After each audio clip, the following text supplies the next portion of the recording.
someone today.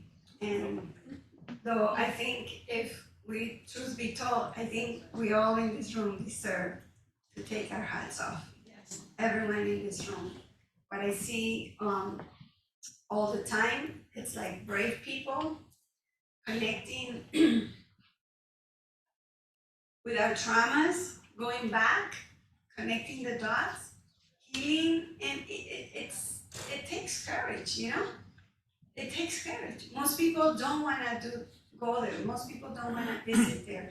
We would rather just to drag it along. And you know, we have no idea we're not walking to our full potential, because that's all we've known. So I think we're all great people in this room, and it's wonderful. So who was here for the last 2 weekends with Ramoncito? So we are in our series, we go by series, and this series is Counterfeit Affections. So when you hear the word counterfeit affections, what do you hear? What does that mean to you? Transaction. Fake. Transaction. Transaction, Fake. fake love, Numbing the pain. numbing the pain. Mr. Russian guy, what do you hear? Thank you. Translator, please. No, yeah. Numbing. All So- of the above. Let me tell you one thing, you don't know the show he has prepared for you. Actually, you know, I tried this morning, but my knees give up, so I just throw the hat. It's just a. He's warming up, he was just warming up. So, numbing, counterfeit affection, what else do you hear when you hear the word counterfeit affections? Like a replacement for. Replacement The real thing. for the real thing. It doesn't have value. It doesn't have value, Not authentic. not authentic, Long lasting effect. Huh? Long lasting effect. long-lasting effect. So listen to what you guys hear or understand of that, because sometimes I think we go to places, we hear phrases, we hear words, and we don't stop to think, what does that really mean? You know, what does that really mean to me? You know, so a lot of people use the word addiction, and you've heard me say it, and I will continue to say it. We shy down from that word. We automatically block it and say, no, that's not me. No, you know, like I'm eating a ton, but that's not me. You know, I gossip all the time, but that's not me. So, and it's addiction has shame attached to it, you know? So a lot of us don't even want to go there, don't even want to talk about it, or even want to see it. So I think counterfeit affections, numbing mechanism, numbing our pain, I think they're gentler words that are more inviting for us to be curious and say, okay, what is it that I do? What is it that I have? What trauma I have in my life? You know, I'm a huge procrastinator. I don't smoke, I don't drink, I've never done those things. Not for nothing, it just was never my thing, you know? Like, but you know, I procrastinate all the time. And procrastination is a trauma response. But then, you know, I didn't know, but no, that's not for me. So I continue to invite you to open up your hearts, to open your hearts and get to know yourselves, you know? How is it that I function? You know, do I counterfeit affection? I call this the helium syndrome. You know, like when you blow a balloon with helium, picture this. What happens if you don't ground or don't attach that balloon with the helium to something heavy? What happens to that balloon? Flies away. It wants to fly away. And I think we're all born with that need, because that's how God created us, to be grounded, to connect with someone, to have healthy attachments. And when that didn't happen in our life, guess what? It's like someone put helium inside of us, and our tendency is to fly away, to look for something. But we were not created to live like in space, like in helium. We were not created for that. We were created to have security. We were created to be grounded all over, everywhere. So when that begins to happen and there's no one healthy that pulls us down and regulates us and tells us, come on, get over here. This is where you belong. Let me ground you again. We begin to grab anything that we find along the way that can do that for us. And at times we don't know even what's the cause that is doing. We just know that it feels good. We just know that all of a sudden I felt like I was flying and but I did this and it grounded me.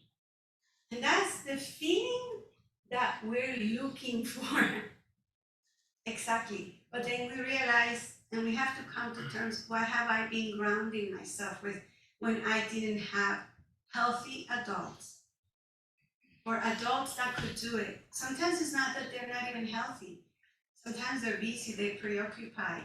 Not necessarily with bad intentions, but they couldn't do it. So what, the way we held on to ground ourselves. And today as adults, every time we have that feeling, something in our brain, because our brain remembers things. You know, like your teeth, you can have braces for years. Your parents can spend thousands of dollars on braces. I did that for my children. But if you don't wear the retainer afterwards, guess what happens? Our teeth have memory. They go back to where they were. Something in our brain, like our teeth, remembers. But when I felt anxious, maybe the anxiety of today as adults is different from the anxiety when you were little, a child. But guess what? Nevertheless, it's anxiety. Nevertheless, it's fear. Nevertheless, it's insecurity. So when we as adults that begins to happen, our brain tells us, do you remember when you, once upon a time, you did this and it felt good? When you were a teenager, you connected with alcohol. When you were a teenager, you connected with this. When you were a child, you connected with masturbation. When you were, and that comforted you, that brought you back, that grounded you. Do you remember those images you saw when you found pornography, when you saw that magazine, when something happened? And it tells us, and automatically, guess what we're gonna do? We're gonna wanna try to repeat that behavior. So there's no shame in discovering all this. I just think it's healthy and good, and I think we're all gonna have much better lives when you begin to discover what is it that your body feels, and what is it that you wanna go to. And I told someone, instead of something comes to you, analyze it before you internalize it. You know? Like you grab it and you see, okay, what am I feeling? Before you just automatically give into it. Or before you put it in. Why am I feeling this? Why do I need to do this now? You know? So this is what we have been talking about. This is what Ramoncito talked about. Ramoncito shared his experiences on his addictions, his counterfeit affections, how he numbed his pain. And he talked about behaviors, and he talked about substances. Because we can use anything, and we can use anything to numb us. Anything in excess of, it's when we don't begin to function, when we begin to lose our loved ones, when we begin to not be able to hold a job, when we realize I walk with anxiety the whole day. Why? So this is what we want to get to it. So we have not given you guys the list. And by the way, this is the last class for the year of 2022. The last Saturday we teach because next Saturday is what? Christmas. And the Saturday after that? New Year's New Year's. New Year's Eve. So we won't be here. So today officially is our last class. And today, so we have a list of like 300 plus things that we could be doing to numb our pain. And it's good sometimes when you look at it and you can pinpoint it, oh, I never thought this could be something. But we're not gonna go into that today. We're gonna come back next year and we're gonna go through that. But today, one of the things that we find that could become or be a counterfeit affection that becomes a big deal, it's money, finances. I have a horrible relationship with money and finances. Not because I'm a spender in the country, I'm not. But I realize it's a monster to me and I have fears. Because one of the things that I believe that every time I flew away with my helium, that I thought would ground me, thought that would make people notice me, it's money, you know? So it's a wrong relationship with money. Don't get me wrong, we all need money. It's nice to know that money is coming in to pay your bills.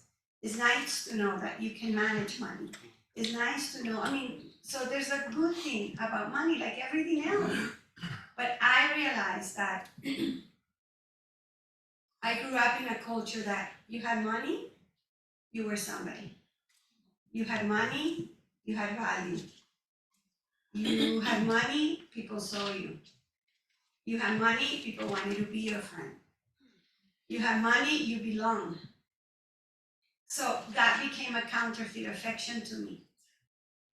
So I've been trying to reorganize in my head. So today we're gonna talk about that. And what better than our beautiful Natalia? And let's welcome her.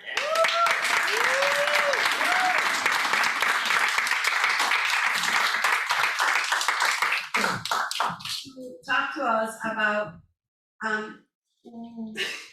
looking and zooming into what finances can do for us. It makes me super excited when you guys begin to step here up and say, can I teach this? I can do this. Natalia's been coming here for now, how many? 5 years?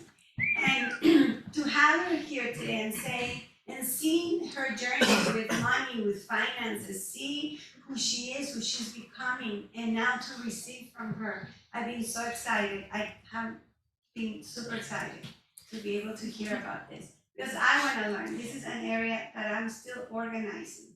This is an area that I wanna friend money the right way. I don't want money to give me identity, power, value. I don't want it to come from it. And everything I've had to do in my life to hold that is destroyed parts of me. Because I've stayed in marriages, I've accepted things because of what my husband, the money my husband could provide for me. So I stayed quiet, I went through so many things just because the fear of not to lose the money. So that's not healthy. So I'm still organizing all that. So without any further ado, let's welcome Natalia. And she's gonna explain to you a little bit about herself. And we're gonna hear her story. So let's be respectful and let's receive. All right.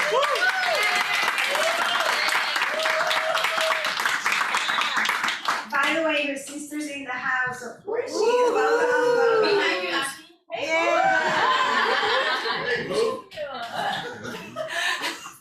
Hey, Blue. Nice job, Jovi, you look so sweet with that hat. You should wear it every Saturday.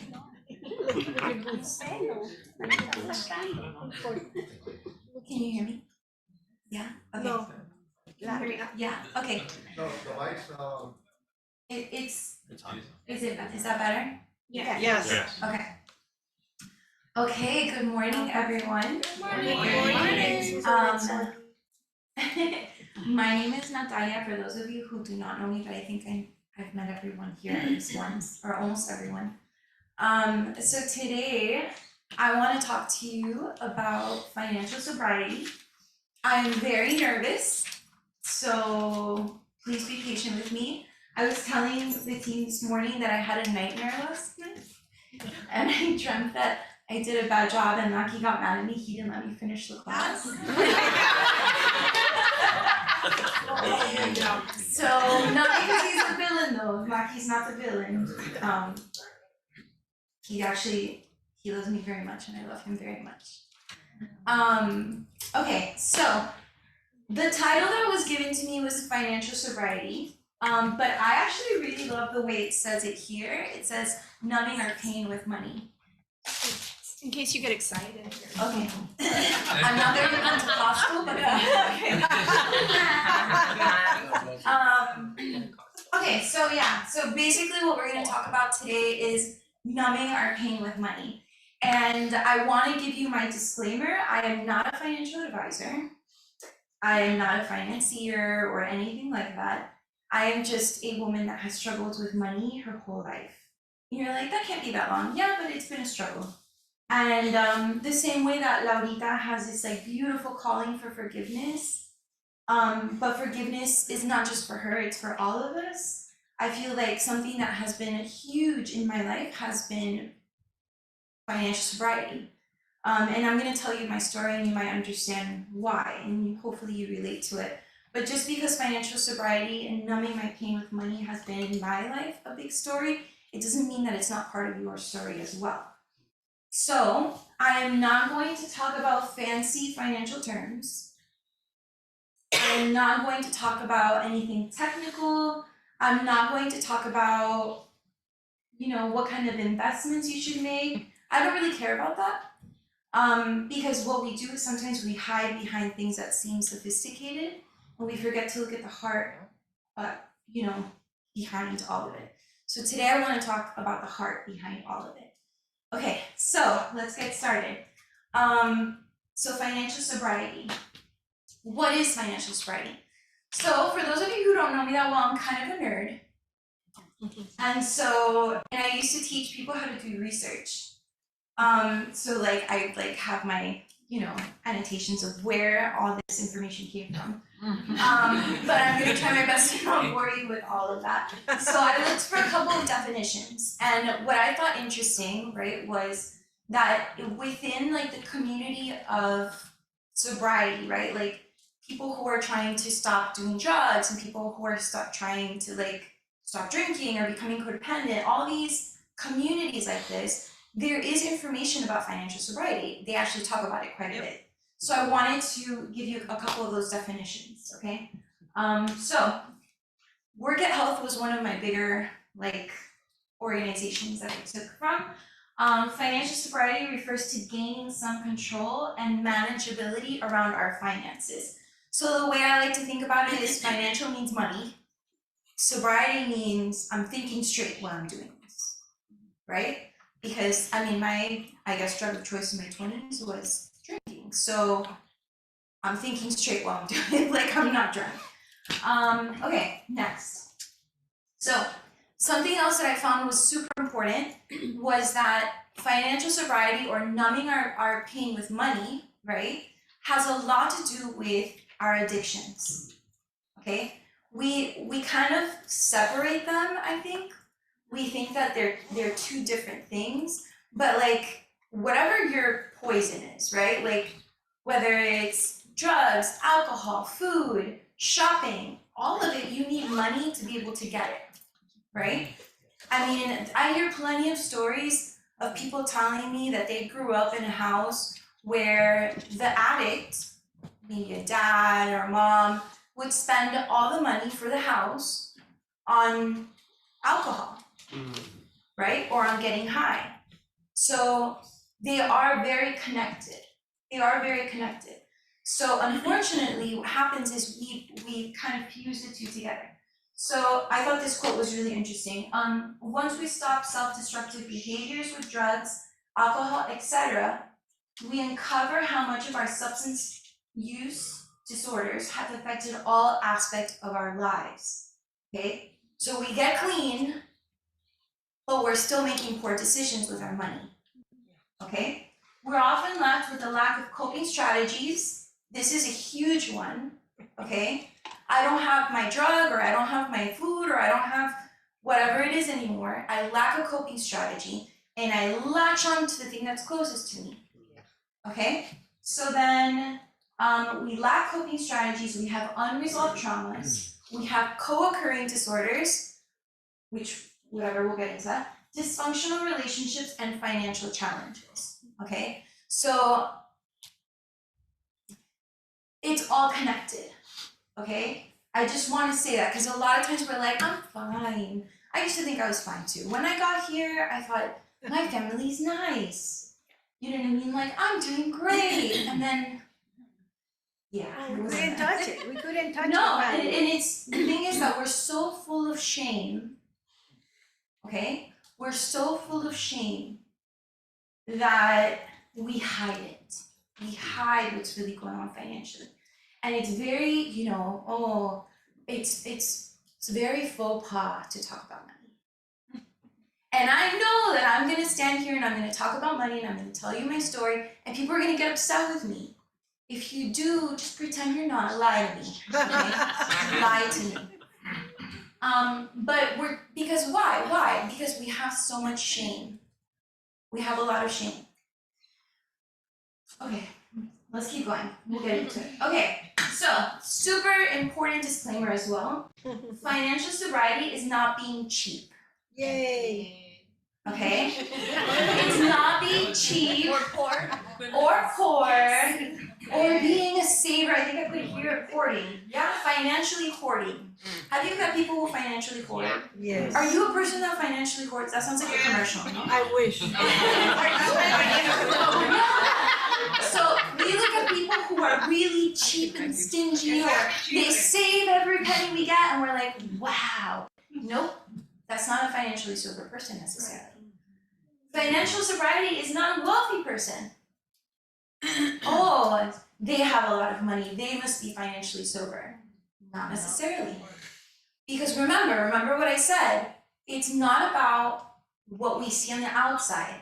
It's not about how big the bank account is, it's not about how small the bank, it's not about your credit score. It's about the heart behind it. It's why you're doing that, okay? And actually I have some interesting facts for you in here. Hold on. Okay, so this, I found these facts because I was like, this is interesting. This, again, remember I taught how to, You're a nerd. you know, I'm a nerd. Yes, we love that. So, Yes, I do. I want to prove to you that it is a behavioral issue. Okay? Now, I got these from CNBC in case you're wondering. 63% of Americans live paycheck to paycheck. It used to be 7 out of 10 if you're a Dave Ramsey person, so it's gotten a little better. But paycheck to paycheck means that as soon as my 2 weeks or whatever it is up, I have no more money. And I am dying to see, like that paycheck comes in and I'm like, I need it, you know, or it already goes to all the bills. That means I have no money left over. That's what that means, okay? Now, oh, but maybe it's because, you know, a lot of people, like, they don't make that much money in America. Okay. Guess what other statistic I found? 45% of Americans who make 6 figures or more, that means $100,000 a year or more, live paycheck to paycheck. Okay. So is it because they don't have enough money? No, that's not it. And then I thought this was really interesting, and this I got it from a book called Everyday Millionaire by, I think his name is Dave something Hogan. He's part of the Paul Hogan. Yeah. Okay. He's part of the Dave Ramsey team, and I'm gonna quote Dave Ramsey a couple times because I learned a lot of stuff from there. But yeah, basically they did this like inquest, okay? And they surveyed 1,000 millionaires in America. And they wanted to find out like, what are these people, like they're millionaires, what are they doing, right? I mean, that makes sense to me. Like I wanna learn from someone who's winning, right? Yeah. Okay, so they go and they survey all of these people, and guess what they found? The top 7 jobs for millionaires. Guess what's in the top 7? A teacher. Is anyone here a teacher? Was. Okay, I was a teacher too. Did we make a lot of money? No. No. But how do these people become, how do we become like, exactly. So Tell me is the the whole paycheck to paycheck thing because of lack of money? No. No, it's not. It's because of behavior. It's because of heart. It's because something is wrong. And these numbers should tell us that we are all sick. Not like in, oh, you're a pervert. No, that's not what I'm saying. No. Although we That's- have a few. No, because you know what, people? We're in healing, we're a sensitive bunch, okay? So let me say this right. It means that something in our heart is not okay. It means that something in our heart needs healing, okay? So again, I'm saying all of this, number one, to show you how Anna says you're not unique, Yeah. okay? We're all in the same boat, all right? And number two, I want to take the shame off of it. Let's take the shame off of it. Let's talk about it. Because the Gottmans say we have to have difficult conversations.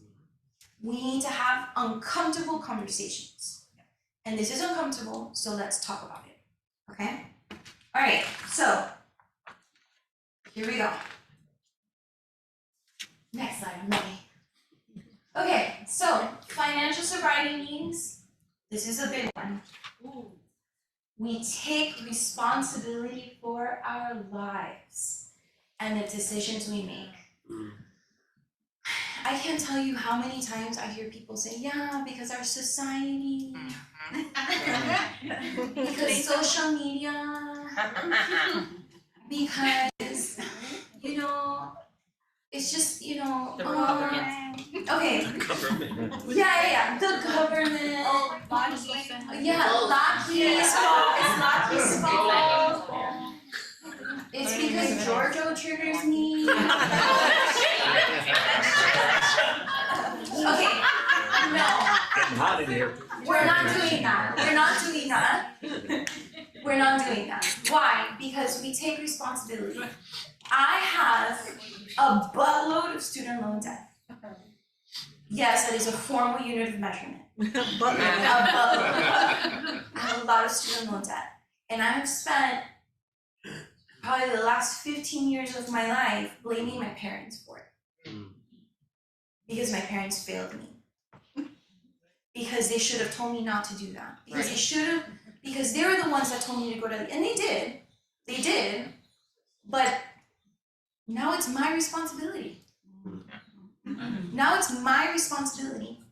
And I'm confessing that, those of you who don't know me that well, I'm a confessor, which means it's embarrassing, but I'm a confessor. And I just started saying that recently. Okay, and I've been here for 5 years. Those of you who are like, yeah, I know a lot because I've been here a year. No, you don't. I've been here 5 years and I barely know anything. Okay? I barely know anything. Why? Because I'm still doing stupid things and saying stupid things and believing stupid things. But I'm taking responsibility for that. Okay? I'm not going to play victim there anymore. And this is important. This is a shift in mindset. This is, we go around in life, oh, poor me. Oh, poor me. And I'm not trying to make fun of you. Okay? Because I've been there. You're right.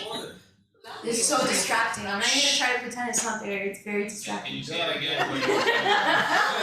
Anyone? No, the thing is, what you're saying is so important. I wish everyone's listening. You know? It's like, really- Wait, but we need to wait for the ringing. Yeah, I'm gonna say it again. Hold on. Not distracting at all. How is it still sounding? Because now she put on her wrist. Oh.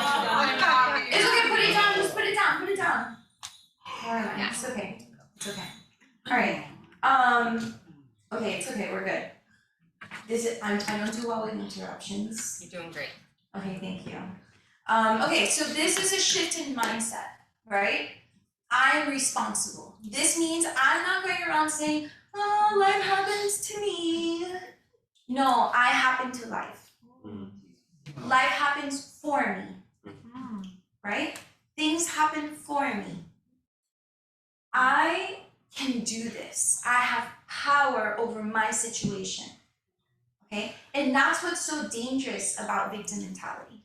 No? What's dangerous about victim mentality is that we believe ourselves to be powerless. And I have been powerless my whole life. And I refuse to be powerless anymore. Yeah. So then how do I become powerful? I take responsibility. How do I become powerful? I own my choices. Whether they're horrible choices, but I own them. I make that choice. Have you seen, oh, I know, there's a lot of moms here. You know how to leave. Okay, this is not about any mom. This is not about any mom. I will. No, I'm gonna say it, don't worry. This is not about moms here. All of you have beautiful children. But have you ever seen a mom with an ugly baby? We're just joking. We're here, you know, we're just playing a little. Yeah.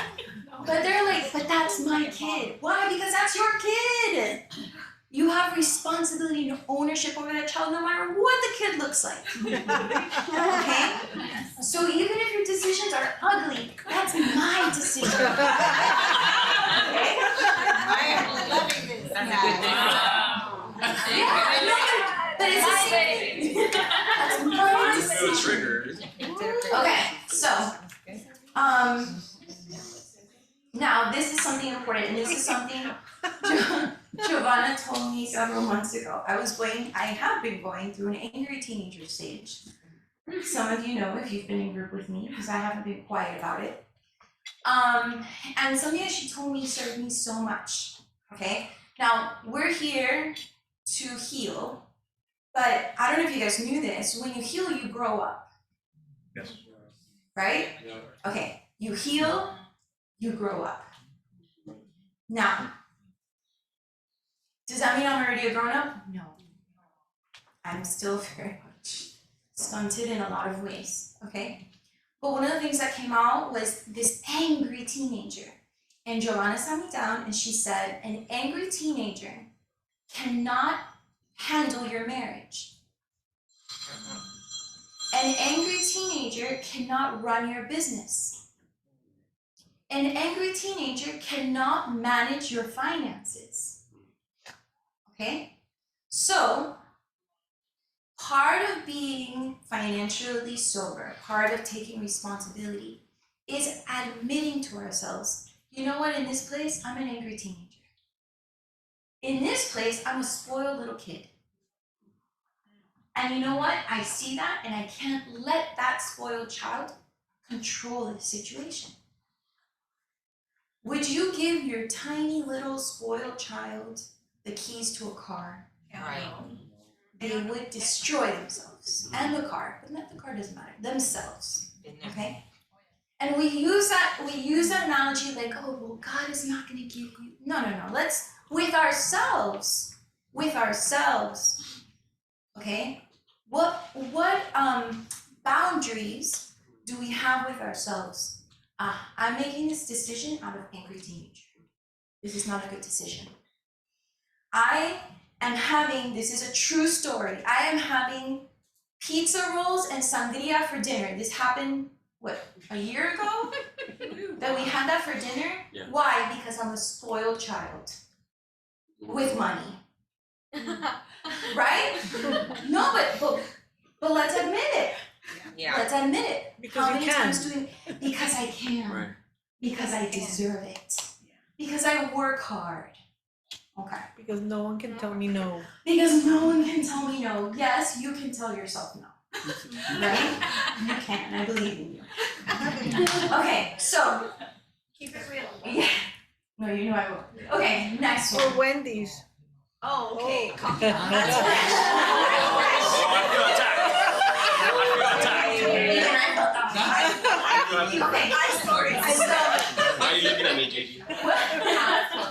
what keeps us from being financially sober? So before I dive into this, I want to say one thing. I will circle around to this later, but I want to say it now because I want us to have this in our minds as we talk about this. Okay, a lot of us have heard our entire lives, if you're Christian, if you grew up in some sort of religious community, that money is evil.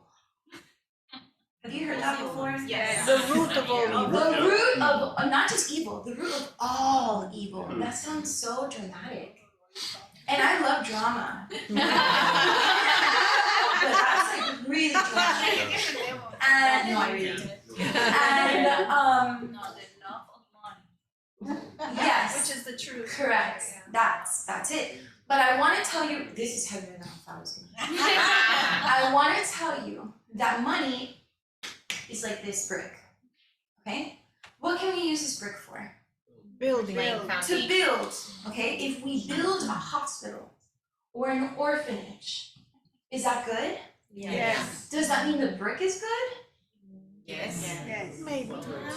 It's just a brick. What were you? The action. Now, if I take this brick and I throw it through someone's window with some kind of ugly thing written on it, is that good? No. That's evil. Does that make the brick evil? No. No. Why? It's just very very brick. kind. Because it's just a brick, man. It's just a brick. Oh, it's amoral. Amoral, okay? Amoral means it is not good or bad. It just is, it exists. Okay? So this brick is amoral. And what makes it good or bad, not the brick, but what I use it for, right? In the same way, money is amoral. What does that mean? It's not good or bad. It is how I use it that makes it good or evil.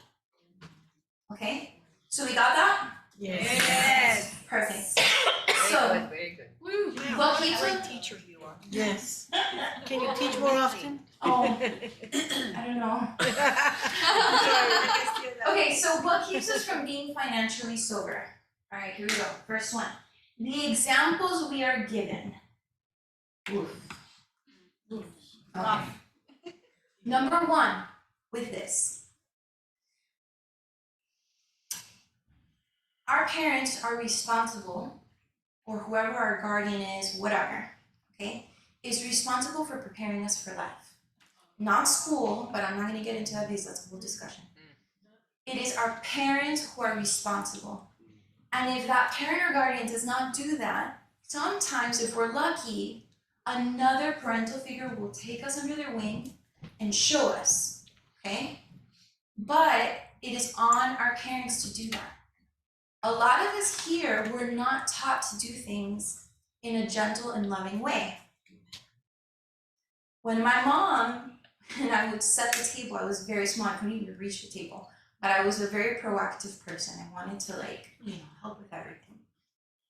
And if I would do it wrong, she would knock it out of the way, yell at me and tell me, "You're doing it wrong, just get out of my way." Okay? Now, this is not a story for you to be like, "Oh my God, my mom is..." No. This is for you to think.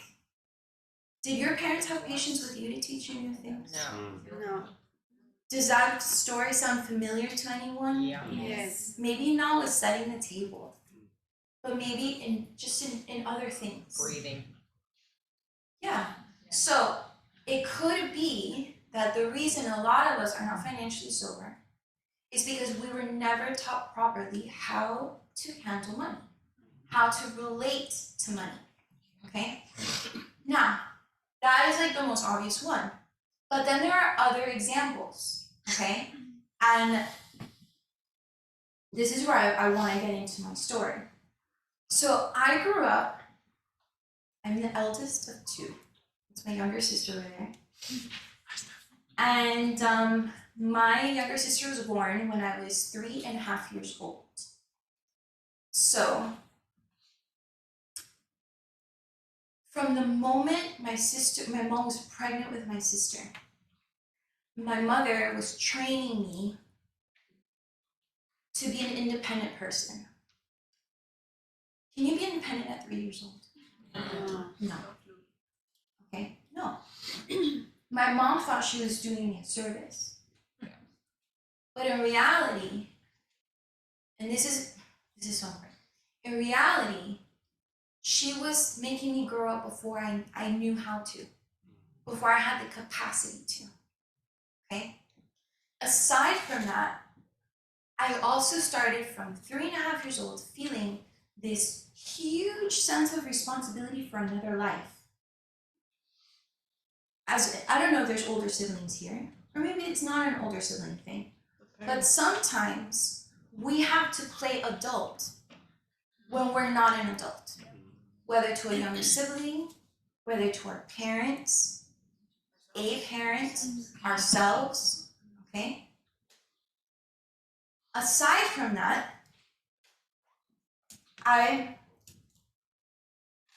my sister and I endured a lot of physical and verbal abuse our whole lives. And it was very demeaning. My dignity as a human was stripped away many times.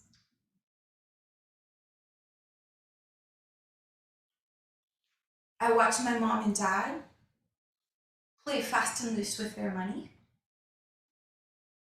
I watched them make really precarious financial decisions. Just like we have no money, but we're gonna buy a house with no money. And my dad worked 3 jobs. I never saw my dad. When I was a little girl, I have a memory of falling asleep in my food because I was waiting up for him because I hadn't seen him in days. Now I understand my parents wanted to improve and go after more, but they sacrificed their daughters. They sacrificed their daughters for ambition. They sacrificed their family for ambition. So I grew up watching all of this. Watching being responsible, overly responsible for another human being, resenting her for it, and treating her poorly for it a lot of times. I grew up having to be emotionally responsible for my parents. Okay? And I watched my dad, every month, every little bit of money he made, he would spend it. And another bit of money, and he would spend it. I come from a family where the women had to have secret bank accounts. Okay? Secret bank accounts. Because the men would spend so much money. And then, of course, it creates contempt, and then the men are beneath us. I mean, it's a mess. It's a mess. It's a mess. I have a cousin in prison because of stuff like that. That's why I came to Hope4Life. Okay? Now, why? Why did all these things happen? Because I can sit here and go and tell you the stories again and again and again and again and again, and we sit in a group and we tell the same stories again and again and again and again and again and again. And I'm going to tell you why we do that. There was a study, I read this in The Body Keeps a Score, I think the book is called. I'm not sure. The Body Remembers, something like that. In that book, it talks about traumatized military veterans. Now, I want to be careful with this because I've never been in war and I'm not going to try to pretend like I know what that's like. Okay? But they would do therapy with these traumatized military veterans, and what they found was that the veterans would get together in support groups and they would tell the same stories again and again and again for years. Okay? For years. Why? Well, I believe, and this is my opinion, this is what I have come to realize. I believe that the reason we do that is because we believe the wound is the actual thing that happened. But if you read, okay, remember I'm a nerd. If you read The Myth of Normal, the new book from Gabor Mate, he talks about how the wound is not the event. The wound is what the event made you feel. It is what it made you believe. Why? Because what you feel and what you believe drive everything you do for the rest of your life. So we can sit here and we can talk, and we can tell the story, and we can tell the story, and we can tell the story again, but with like a different twist this time.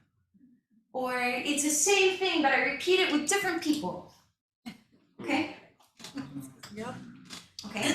Why? Because we're not addressing the wound. So yes, my dad beat out of me. Okay? Yes, my mom verbally abused me heavily growing up. Yes, my parents, even though they were making good money, would spend every cent of it, but had a poverty mentality. So there were times in my house where the bills didn't get paid and the lights would turn off randomly. We live in America. This is not a third world country. There's no apagones here. If it turns off, it's because you didn't pay it. Okay? There was lack of things growing up. Toilet paper. And not because there was a pandemic. Okay? There were lack of things in my home. Why? Because of the pain. Because my mom and my dad both knew poverty. Because my mom's father was put into a labor camp to be able to leave Cuba, and he was there 2 years. And they were talking about abject poverty. Because my dad is the son of pastors, a missionary that would go to different places and leave the kids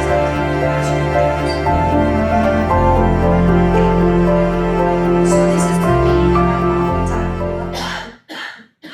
And this is what they did at home for us. Continue the same poverty mentality. Continue the same, anything I get, I spend it because I deserve it, because whatever the reason is. And I'm not here to judge my mom and dad. I'm not here to do that. I'm here to talk about what it did to me. Because I want to address the wound. I don't want to keep telling the stories again and again and again and stay stuck there. I want to be healed. Do you know what that produced in me? Can I write it up here? Of course, yeah. Can I? Okay. All right. You are Yes. a teacher. You're I need my board. Okay. And you know, I don't know, and I hope this is okay, but I was like, I don't want to just go up there and tell, even though the stories are good, stories remind us of our own stories. They help us to connect to our own pain. You know what I mean? I remember there was one time my dad was always about to lose our house. Like, always. Like, I grew up always almost losing my house. Okay?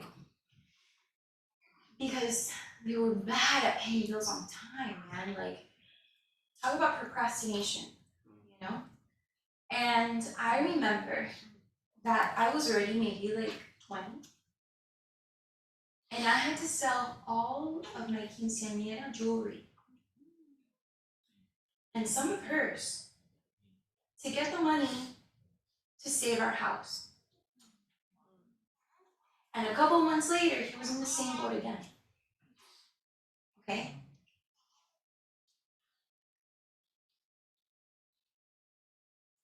I tell you these stories because I want you to think of where you were hurt in this way. Whether you grew up paycheck to paycheck and living on the living paycheck to paycheck is an emotional roller coaster. And guess what else it is? It's a hit. The emotions of the up and down, will I make it? Where's that money gonna come from? That is an emotional hit. Yeah. Okay? So, sorry, I digress. But maybe I don't. You're doing great. Okay. Okay, so what did it produce in me? What is my wound? My wound is I feel worthless. I'm a joke. I'm responsible for everyone. And remember, this is an inflated sense of responsibility. What does that mean?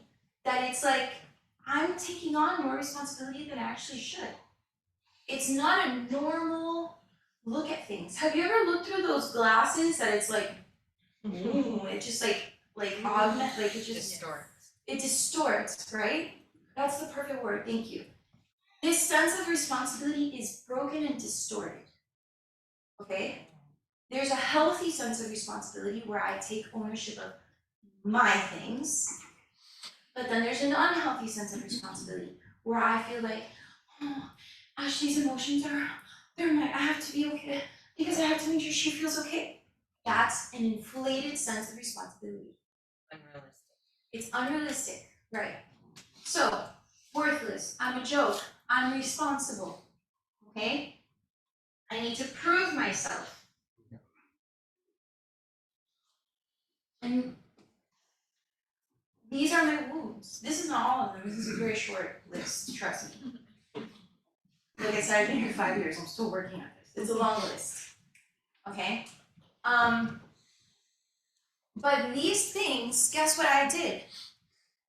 I put them into money, okay? I put them into money. I want money to make me feel important. I want money to make me feel powerful. Powerlessness.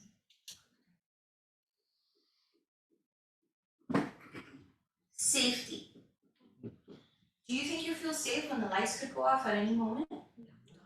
It doesn't feel safe. Do you think it feels safe when your dad comes home and you don't know what mood he's going to be in that day? That's not safe. But if I have money, then I can build safety. But if I have money, then I'm not going to be down here with everyone else. I get to look at everyone else from up here. And they're going to be sorry that they did that to me. That's me. If I succeed, then they're going to look at me differently. They're going to respect me. Okay? Then let's mix in some inflated sense of responsibility. Because, oh, guess what? Not only did they realize, how do I say this? So my parents have been very clever. But then my mom, as I get older, starts realizing, well, this one has potential.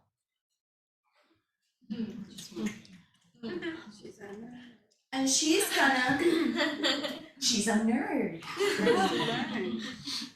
She can make money, she's good at making money.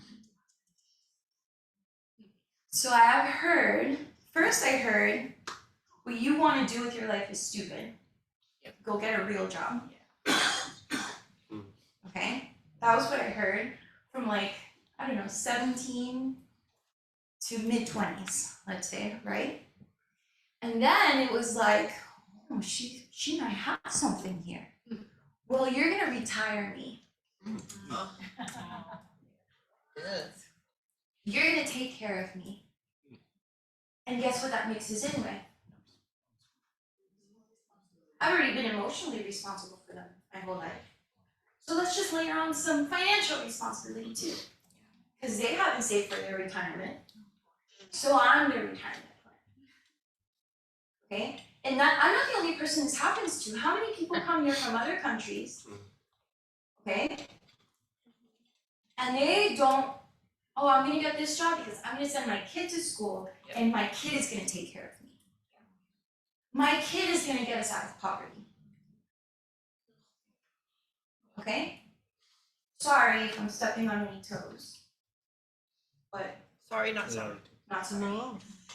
I'm So worthless. When you're beat down physically, emotionally, verbally, you come to believe that you're worthless. Okay? They made fun of me because of what I wanted to do for a living. They told me it wasn't a real job. To go get, never forget that. You need to go get a real job. What do you How want? many dreams have died at this place? What do you want to do I wanted to be an entrepreneur, Yes. Yeah. You are an and entrepreneur. I am an entrepreneur.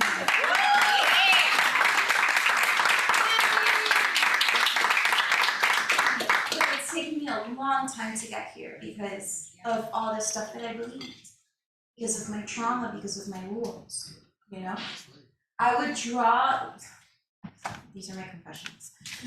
I think I was like, yes. I'm sorry. I grew up in Homestead, okay? And if you were in Homestead, maybe like 20 years ago, when I was a teenager, there was nothing, right? It was like, you drive down 312, aka Campbell Drive, Yeah. okay? Campbell Drive Elementary. You drive down 312, Campbell Drive, and there was fields. And then you would drive a little more, fields. And then you drive a little more, fields. And I would sit in the back of the car. I think I was not, was I a teenager? I don't remember. I would sit in the back of the car, my mom's driving, and I would be just checked out, looking out the window at the fields.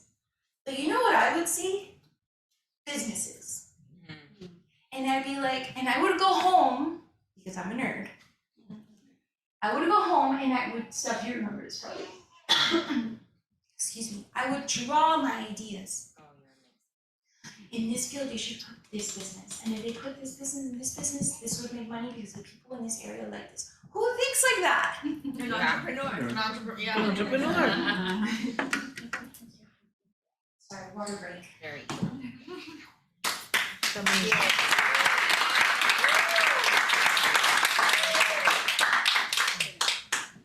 Is it good or bad if it holds my water? Really bad. Moral. Still immoral, guys. That's a trick question. That's a trick question. Okay, so I would do that. I would go home and draw these things. Like, it was just like always in me. And I bet every single one of us had something like that. Unless I'm weird. Which I'm okay with being, I don't care. Okay? But somebody told us that's not a real job. Or, and I know my sister heard this before, that's stuff that rich people do. We don't do stuff like that. Those are jobs for kids of wealthy people. Can't afford it. We can't afford that. What? You can't? Excuse me? You know what I mean? But how many dreams have been stomped down that way? Okay? So, I want you to keep that in mind because we're going to take some time to reflect later. What example were you given at home? Was there a lack of things in your home? Was there an excess of things in your home? And no parents? Were there no parents and no anything at home? I don't know. I don't know what your combination is. Okay? But what did you have at home? What example were you given? You know what example exists in my whole family line? Power hunger. Because as I started healing and being able to talk to my parents a little more calmly about things, I started hearing their stories. And the same way my dad beat me up, his dad beat him up. And all of his siblings. And his dad's dad was gone. He died young. And and everywhere, but my family, dad's family is from Guatemala. But your great-great-grandfather was the president. Okay. And your uncle was this. And your aunt was that. And everybody's and they need to prove themselves. And they need to become professionals. And they need to become this. And they need to have a lot of money. You guys remember I told you that one of my cousins is in prison because of power hunger. It runs in my family.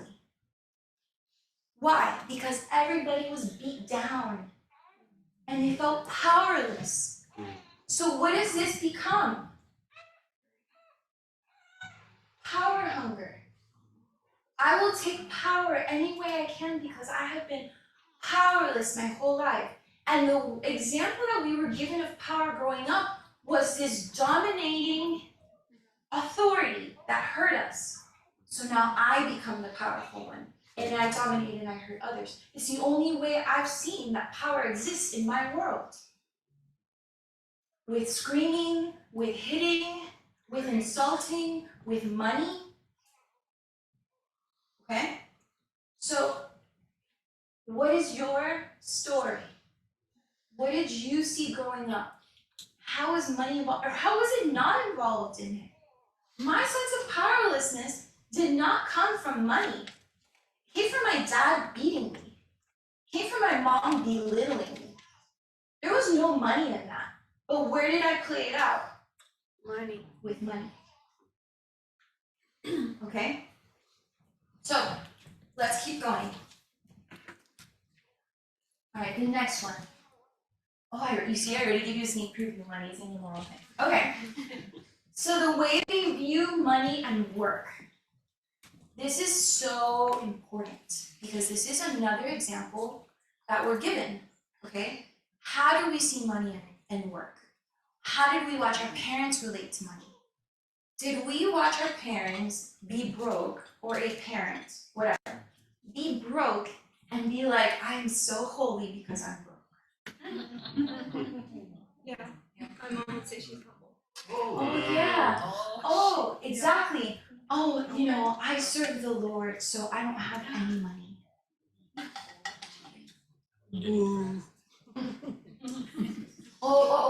And I believe this one. I remember this. I remember this one for me. I grew up, like I said, my grandfather was a pastor. I grew up in church my whole life. And in church, I don't know about your church, but this was mine, okay? I heard that the good Christian people became servants of the Lord. Pastors, missionaries. And the women, that's only the men, I'm sorry, excuse me. And the women, pastors' wives. Missionary wife. I grew up seeing a lot of broke people because they were so humble and so holy. Okay? Because money is evil. Because corporations are evil. Because big business is evil. Get over yourself. No, it's not. Yet, I'm be careful with that. What is this? Amoral. The work is amoral. Money is amoral. If the person using the money does something wrong, that's the person. Okay? Now, money is amoral. Work is not a curse. Did you grow up? I feel like I keep doing these commercials. Did you grow up with lazy parents? Try Hope4Life. Calm down.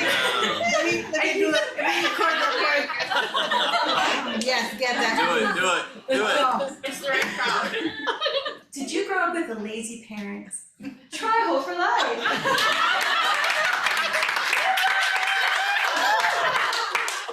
Okay, but you know what I mean? Like, I remember I went to this conference a few years back in Atlanta.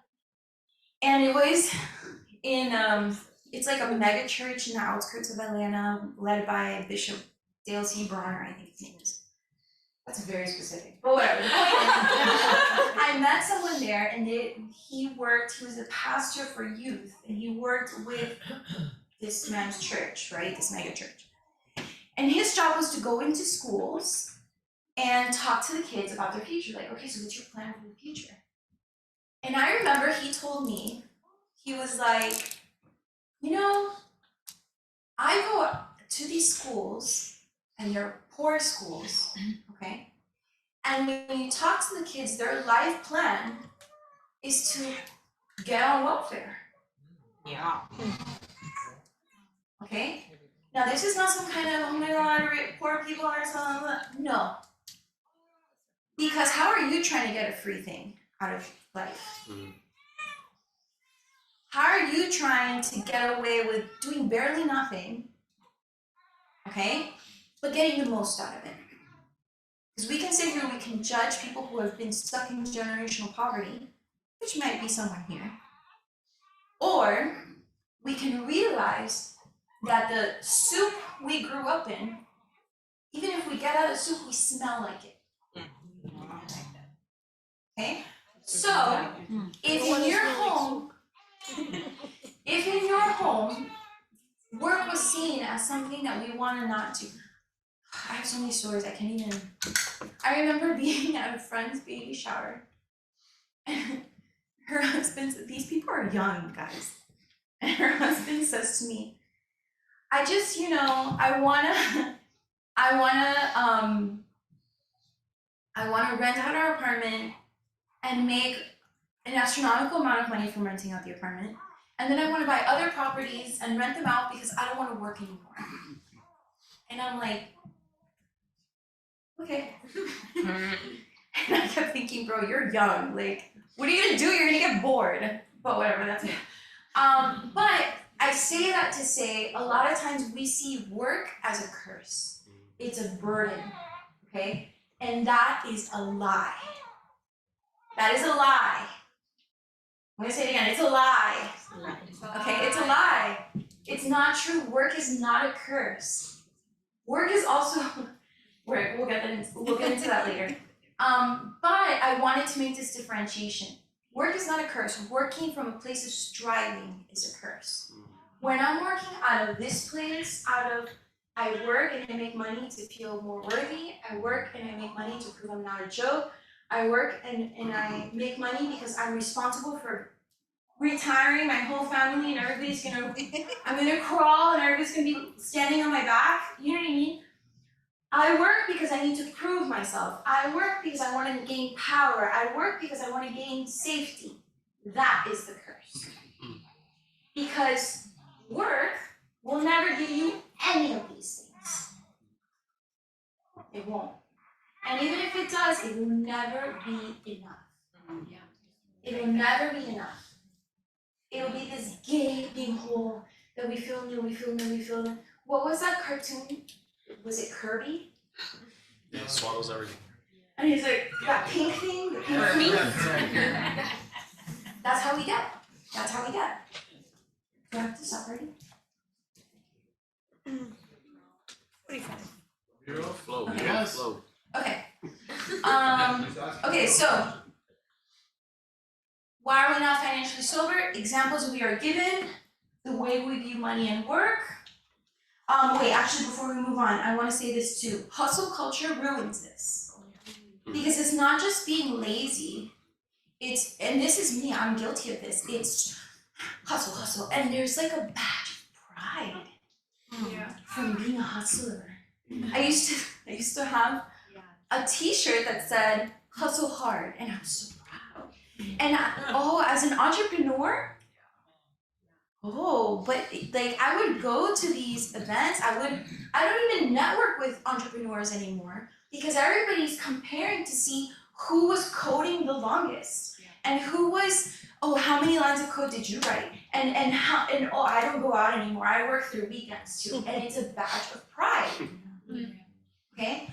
And they sell us this stuff on the internet where it's like, oh yeah, take this course and you're gonna sell these products and then you're gonna make $20,000 a month. And you're a valley girl. Yeah, and I'm like, okay. You too. Yeah. And I'm like, why are you selling a course if you have so much money? Go rest. But okay, here we are. So remember there are extremes here. It's not just laziness or the hatred of work or and we're always in a bad mood at work.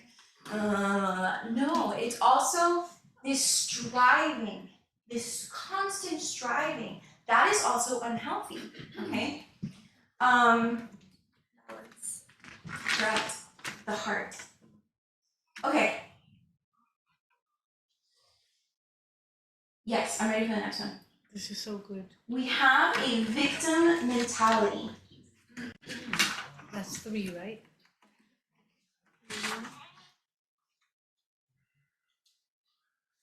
Wait, no. Did you put driven by fear in inner vows?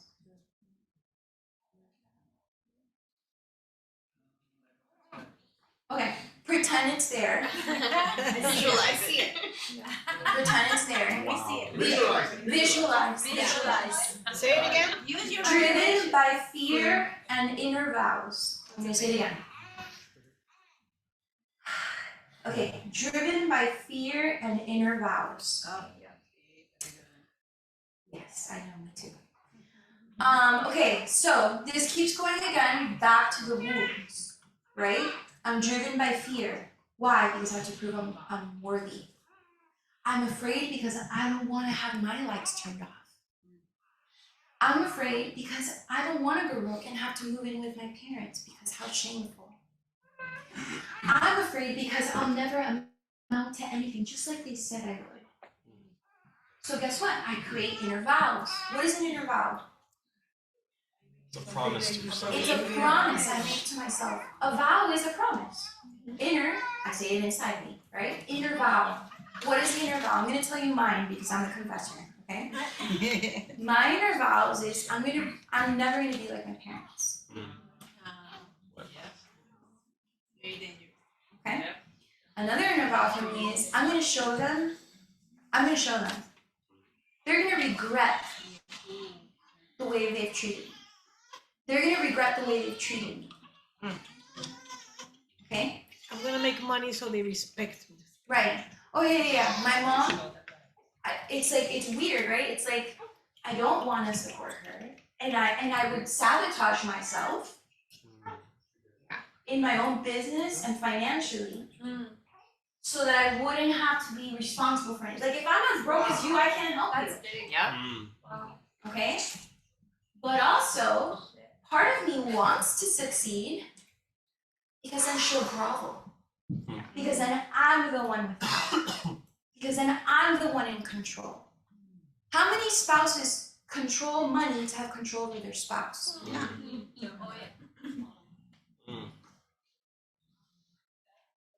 Why? Because money gives us power. No, it doesn't. It's immoral. We think it does. And we hurt other people in that way, and we hurt ourselves in that way, and people hurt us in that way. But guess what? We're responsible now, right? We're responsible now. So, driven by fear and inner vows. One big thing for me was I'm not a joke, and I'm going to prove to them that I'm not a joke, and they're going to regret making fun of me, and they're going to regret underestimating me. But I didn't even realize I thought that. Do you think I walk around like, I'm worthless, but I'm going to prove it? I'm powerless, but I'm going to show them I'm powerful. I don't do that. Do you do that? That's weird, man. I know I'm weird, but I'm not that weird. I don't do that. It happens subconsciously. It's quietly driving our decisions, how much money we put in the bank. It drives how many times we swipe that credit card. Okay? It's quietly driving us until we stop and we ask questions. Stop and ask questions. We need to stop and ask questions. So what are my inner vows? So something that helped, give me 1 second. Something that helped me, can you put the video? Okay. Something that helped me, believe it or not, and this is something we were talking about before class, was a TV show. So a lot of times we think that it needs to be like this grand, the sky opens up, we hear an audible voice shine down, a dove flies in, and that's how God speaks to us. But no, a lot of times what our wound is, we already feel it here somehow, even if we don't have words for it. And a lot of times my revelations personally come from someone saying something, a song, a podcast, a TV show, where someone says something and I'm like, oh, there are the words. Those are the words. That's exactly what I feel. Excuse me. So for me, the powerlessness really came, and I want to share this with you because I don't know, I just want to. Just go with it, okay? First of all, this is from a show called Schitt's Creek. For those of you who got upset when we say bad words here, I'm not saying a bad word. It's literally the name of the show.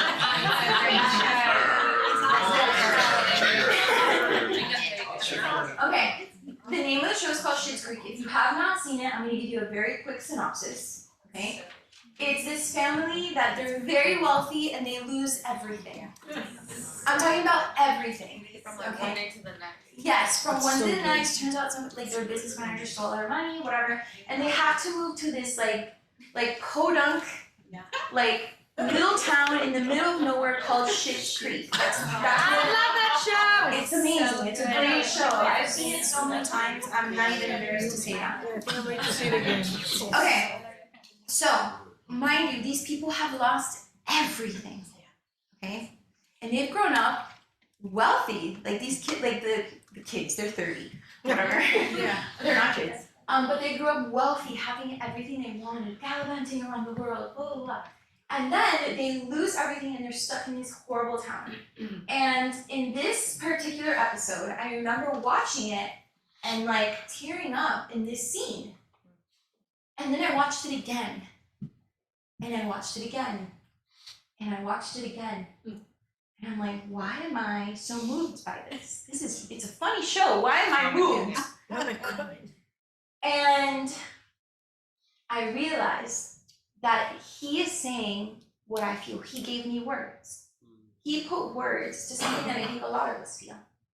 So I want us to watch it. So, okay. Lights, please. Nice.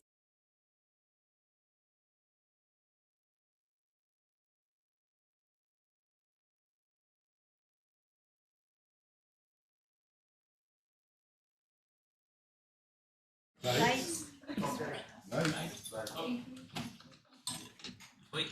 You did such a good job. I learned a lot. Oh, well, we're not over. She has to have work. Bye. Okay. So, okay.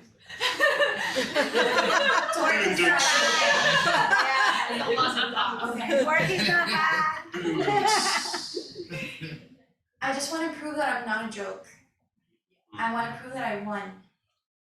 I have been wanting to prove that to my mom, my dad, my asshole ex-boyfriends, excuse me for the language.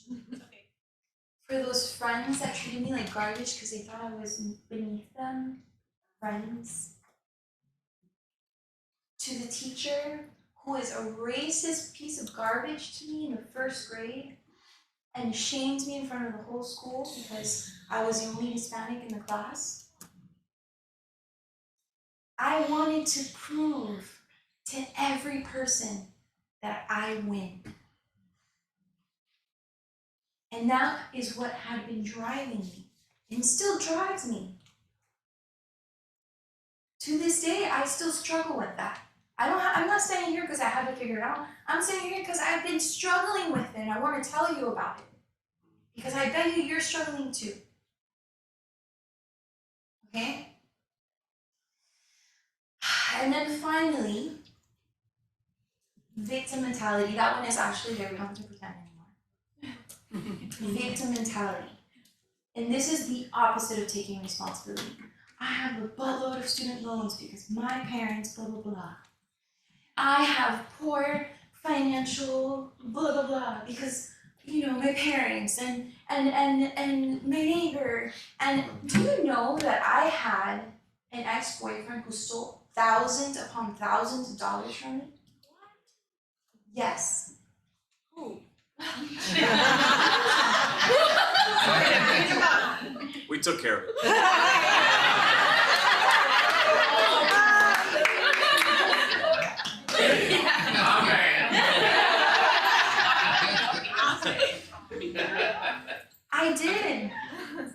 I did. I understand. Maybe I have not gone what you have gone through. But pain is pain is pain. Yep. And if we're making a mess of our finances, you're in pain. So I'm gonna stop here. For the break, everybody calm down, we're coming back. We're gonna stop here. First of all, because I think this part was heavy. I can feel it in the room. It was heavy. And I wanna encourage you to take some time to reflect and think about your story.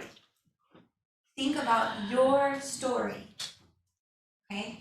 Your stories of pain, of lack, whether financially, emotionally, safety, okay? And when we come back, we're gonna keep talking about things.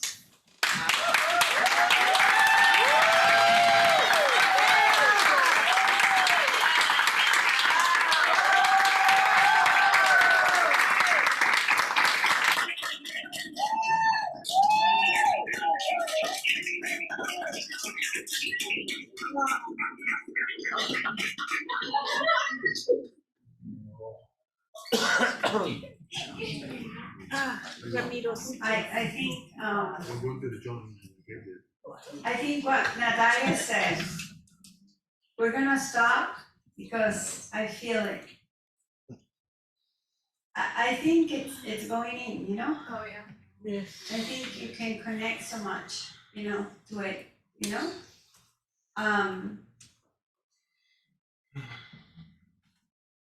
One of the things also, it's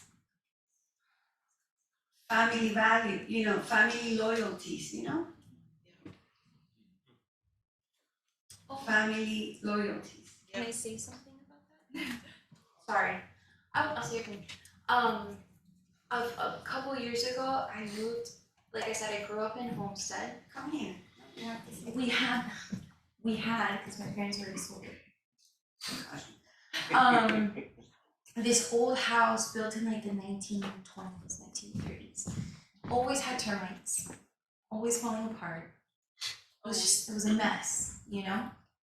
And I remember that I moved out of there and I moved to when I moved out of my parents' house, I moved to like this neighborhood. It was not a bad neighborhood, but the building was like kind of old, but no termites, nothing falling apart. It was just like an older building. But after that place, I moved to like a really beautiful apartment. And I felt, whether it's true or not, it doesn't matter, this is what I felt, that my mom didn't want to come see me. And I felt ashamed of living in a beautiful place. Because my loyalty to my family has been so strong that I have been ashamed of doing better than my parents. Even though they want me to do better than them, they might not really, not in here. They might in here, but not in here. Okay, they'd go visit my sister all the time, but they would hang out without me. I was excluded from things a lot, and I felt ashamed that they wouldn't even come to my house. Wow. And I felt proud of living there. I worked hard, really hard, and but I felt ashamed because of my loyalty. You know, so I just wanted to say that. Wow. Yeah, so, you know, where is it coming from? I mean, one of the things, when I met Lucky and his family, I would hear his parents talk about Lucky's grandfather, who was, this is the stories I heard, Lucky's family, Lucky's parents, Lucky's cousins, Lucky's aunts. I mean, this is what the whole family talked about Lucky's grandfather being so wealthy that 7 generations didn't even have to worry about working a day in their life. There was land in a place called Baluchistan where they grew up that you would drive it for 24 hours and you would not get to the end of the lands he owned. That sounds like, wow, oh my God. They did not send Lucky's father to school because you don't need to go to school because you're never gonna have to work in your life because that's the kind of money you have. So this is, and until his parents passed away, and he still has family members that still talk about that. And they're stuck in that victim mentality because it was lost. When there was the partition and they had to immigrate from Baluchistan to India, they lost everything. Then the grandfather died, and it became a mess. And eventually they lost it. But how they were so resentful, they sat there and cried about it until forever. And it paralyzed Lucky's dad. I saw how it paralyzed Lucky's father. He couldn't do anything on his own because he was stuck in that victim mentality of we had it, we could have it, and now we don't. And a lot of what Natalia is saying, I saw this, and they passed on their responsibility on Lucky as a 16-year-old. Now you go and take care of us. You go and make it for us. You go and do this for us. So, I mean, where does it connect for you? I mean, I'm sitting there and all my light bulbs are going, oh my God, oh my God, oh my God. And a big thing that resonates is it's time that we take responsibility. I got divorced. My husband should have given me this. He did not give me that. And now I have to struggle and do this. But that was my responsibility. What am I going to do about it? Connect it with your story. It's so important. I mean, I think this is huge, and I think this is going to free a lot of us to be able to step into a healthy mode of finances. That I think is going to give us, a lot of us, freedom. Freedom. I've heard some of you say, I feel like I cannot do better than my family. I feel guilty that if I have to do better. Or if we do better, then we begin, like Natalia says, to look at everyone now. My brothers are such losers. My parents were such losers. Look where I've made it. And we begin to be that tyrant in that family, that we're the ones providing for everyone else, but with control and resentment. I saw Lucky how he provided for his family and his parents, but with control and resentment. So, where are you in this? You see? Where are you numbing yourself with that power now? Now I made it. Or where are you fearing about it? Fearing that it's gonna happen. Lucky's parents lost, his grandfather lost it, from both sides of the family, his parent lost it financially, and it's this constant fear, are we gonna lose it? We lost it. And I remember my daughter not long ago saying, because who knows Gus here? Gucci Gus. Yeah. Okay, he was training her and his son on how to make money and real estate and all this. They woke up the whole summer from 6 in the morning every day, Monday through Saturday, 6 in the morning to 8:30 in the morning. He woke up with these two kids to teach them these things. That was incredible. I didn't know how she did it. For the summer, she did it. And one of the questions Gus asked the two of them is like, what holds you from dreaming big and having money? And the answer my daughter gave is, why would I make it if I have to end up losing it like my parents? She's 16 years old. And look where she's already, there's a hole there, there's a fear there, there's a lie. That's a lie. When I heard what she had answered, because God told us, and he apologized. He said, I felt bad when she answered that, and I thought I had stepped on grounds that I didn't have to. And I said, no, it's okay. But when we had to, Lucky and I had to sit down with her and say, this is our story.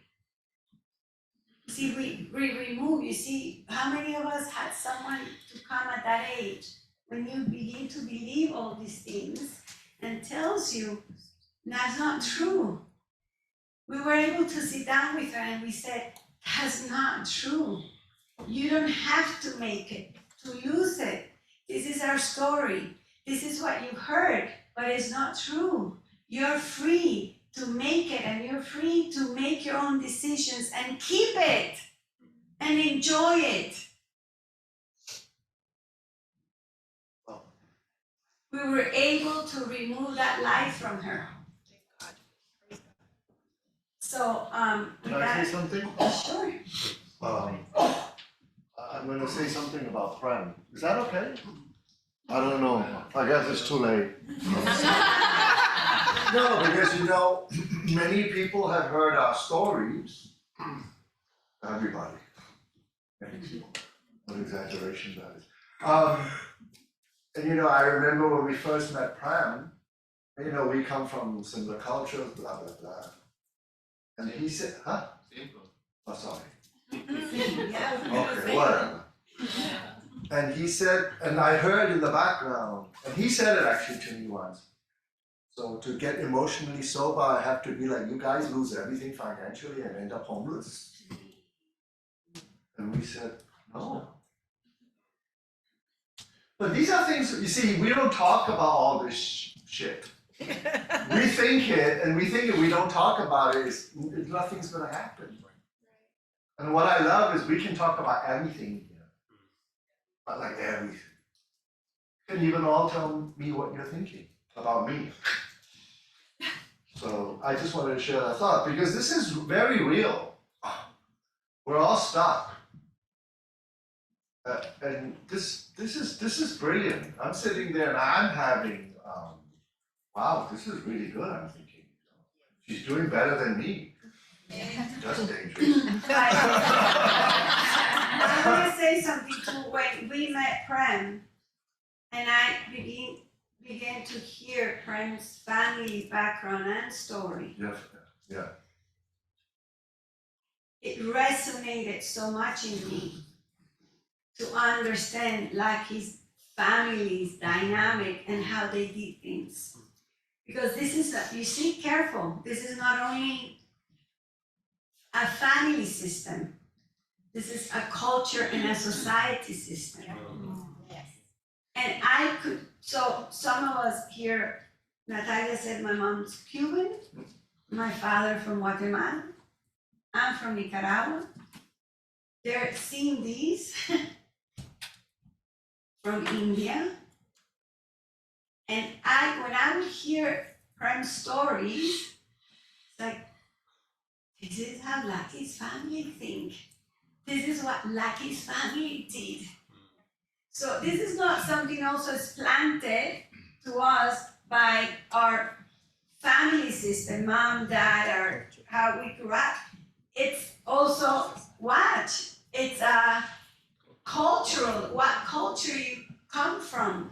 What your culture believes about money and how to do it.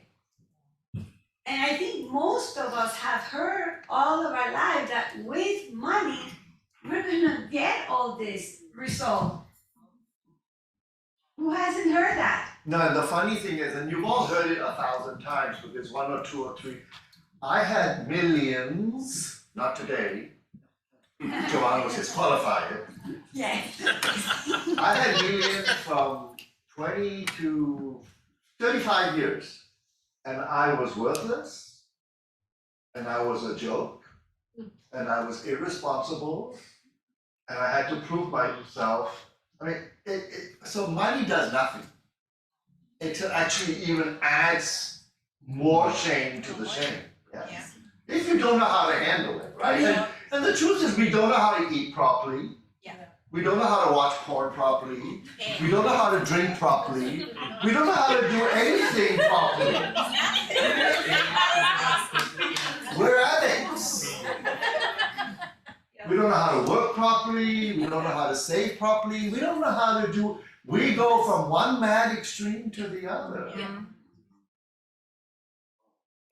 And if that's none of you, then y'all don't need to be in Hope4Life. You need to go to church. Deal. So you can get hurt and come back. See you next year. Come See you next year. This is everybody else but us. And I'm sitting there listening to her talk. And I'm like, oh my God. Like she said, I don't know what was happening. I'm like, oh God. I wanted Prem here because this makes sense what she was saying. I was like, Prem, where are you? You're on the team. You're 7, not 11. So No, because really, this, and the way she's tying it all up. oh wow, amazing. Okay, thank you.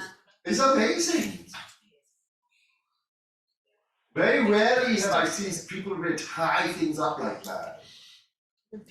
That's why I was like, keep quiet, pay attention everyone, stop jingling the bells, And Giovanna said, don't be rude, all right? Yeah.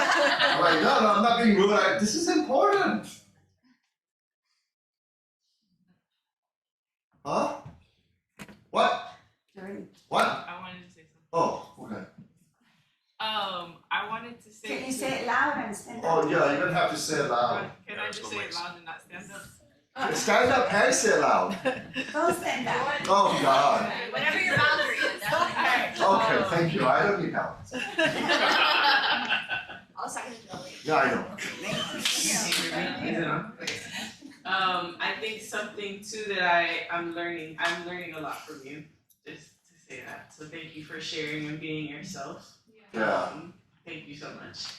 But something I learned between this and the last time that we met with you guys is that my fear drives me to not talk about money at all. Right? So like in growing up, my parents fought a lot about money. Like it was like I didn't want to hear it because I knew if money was mentioned, if a bill was mentioned, if I don't know, just anything that had to do with money, it was gonna explode. So now in like my marriage with Gary, like I'm so scared of talking to him about money and I have a lot of anxiety when it comes to money and like I want to save, but then I'm like, I'm trying not to be like extreme. So then I like use the money and then I'm like, okay, this is the other side. And I'm like always going back and forth. But I think like that fear of not talking about it could also be really, really harmful. And so I just wanted to mention that because maybe some people here don't talk about it at all either. And that's something to come out of as well. Good, that's very good, Joy. And the thing is, we think if we don't talk about whatever it is, because it's all different for everyone, that it ain't real, it ain't gonna happen. And we think by that, because we're afraid to talk about it, because if we talk about it, ooh, The monster gets out. it might get real. We don't want real, right? That's why we drink, that's why we smoke grass, that's why we watch porn, because we don't want it to be real. Who wants real? Don't raise your hand, because you don't. And then we comfort ourselves with something else. Fake, and call it real. We need a drink. A real drink. Yeah, who said that?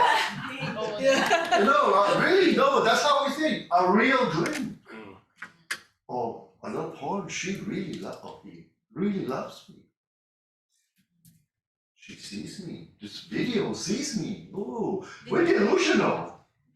A video sees me. A video loves me. Or book. But it's what releases in our brain. Yeah, no, I got Those it. things, Yeah, they got it. So since we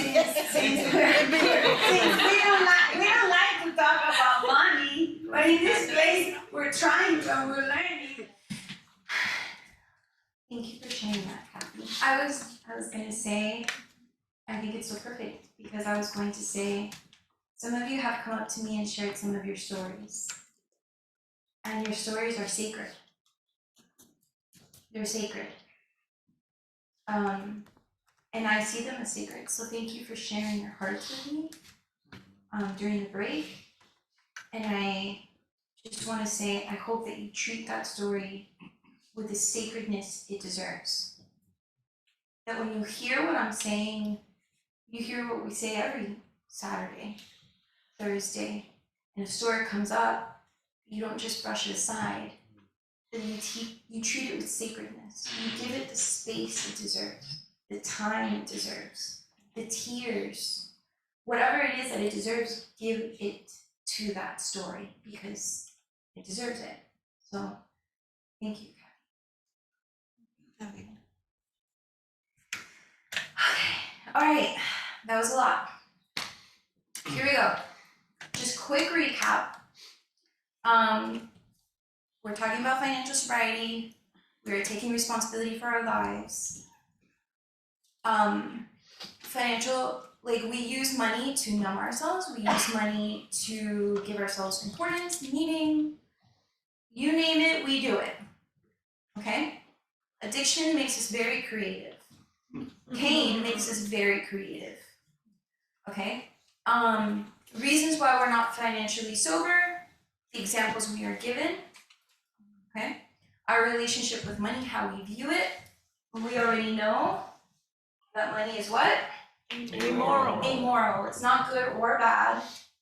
Okay? Good or evil, none of that. It's whatever it is we make with it, whatever we do with it. We can spend it on strippers or donate it to Hope4Life. Oh, yes, here. Yeah. I don't need it.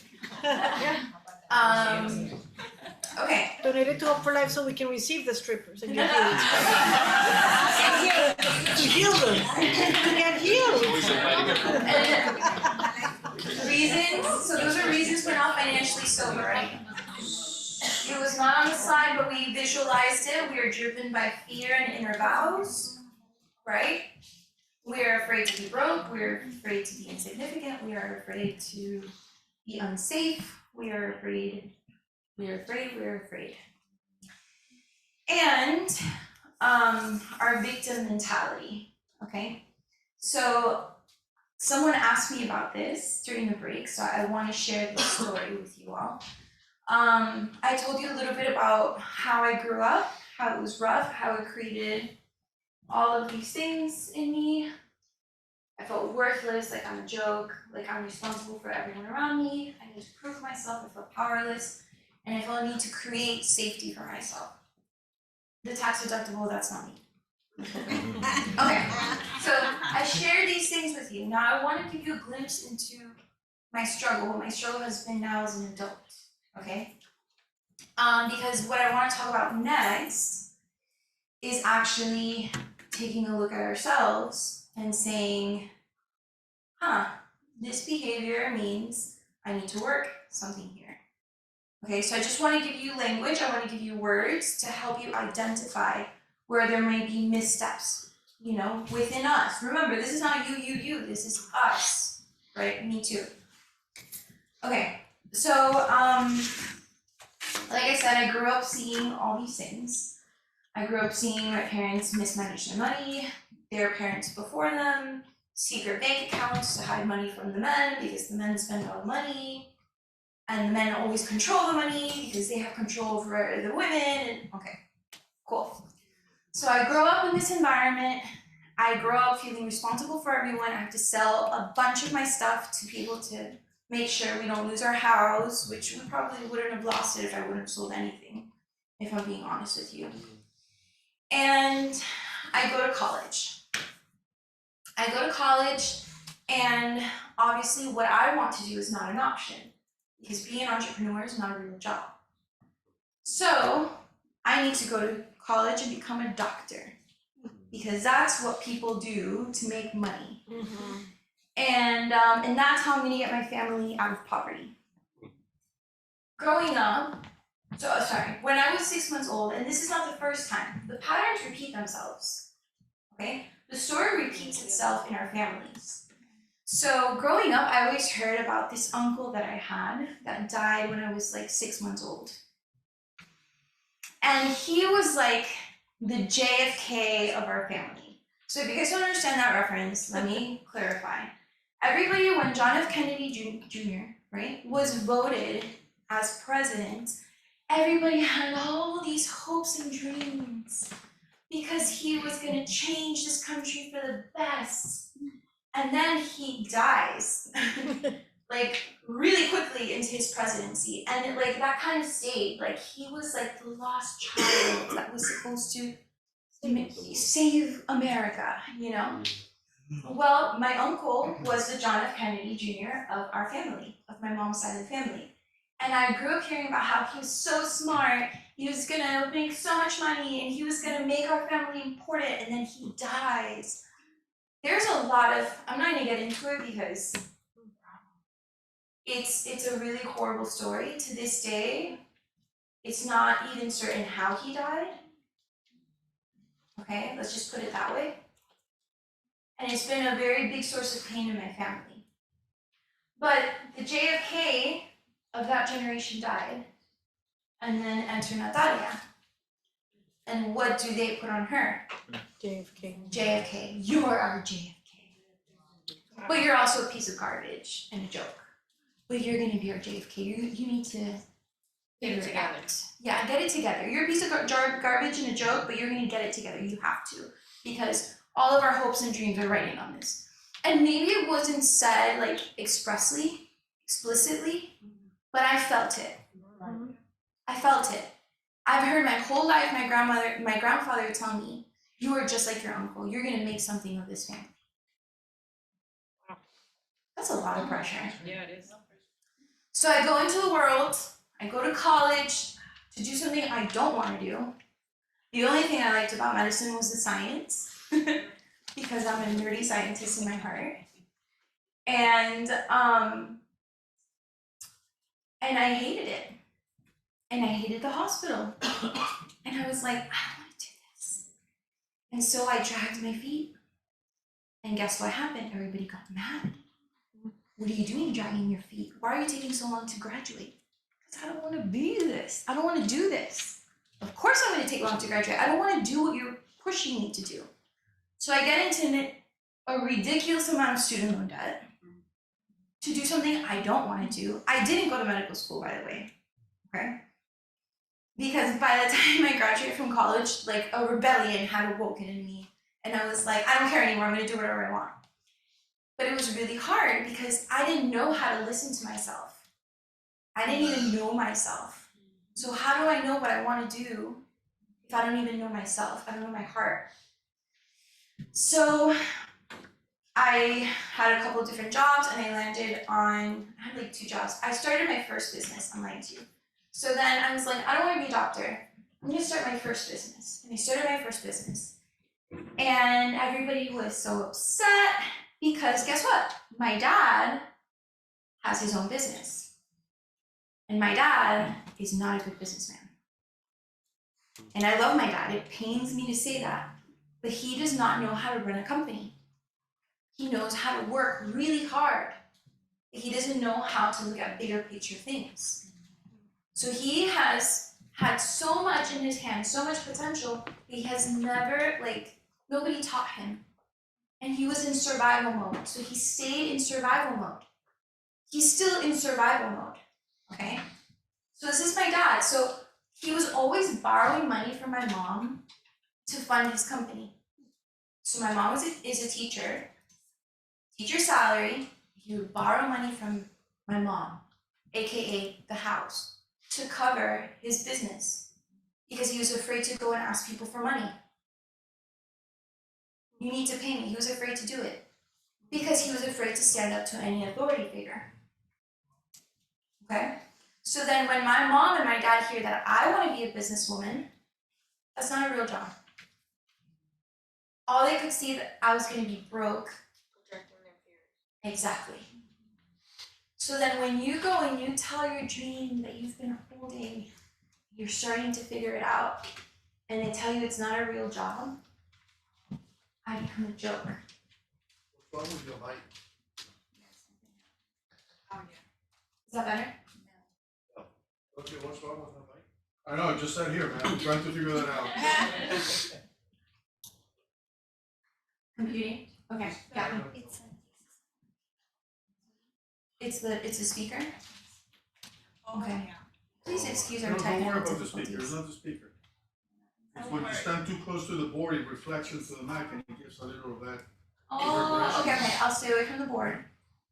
Okay, so then guess what? I don't want to do what everybody expects me to do, so I become a joke. So they drive home even more these feelings of worthlessness. Okay? Nobody believed in me. No one believed in me. So then I come out of college, I start my first company. They tell me, what are you doing? This is a joke. You're a joke. And I have this massive student loan debt hanging over me. I'm talking about a mortgage of student loan debt hanging over me, which I still have, by the way. Again, I have not figured everything out, guys. I'm walking this out as we speak, okay? So I go and I start working. I believe them. I believe my parents. And I go and I get a job. Because what I do is not a real job. Even though I was doing really well, but it's not a real job. So I stopped and I put it in the back burner to go get a real job. And I work in that place, switch over to the, okay.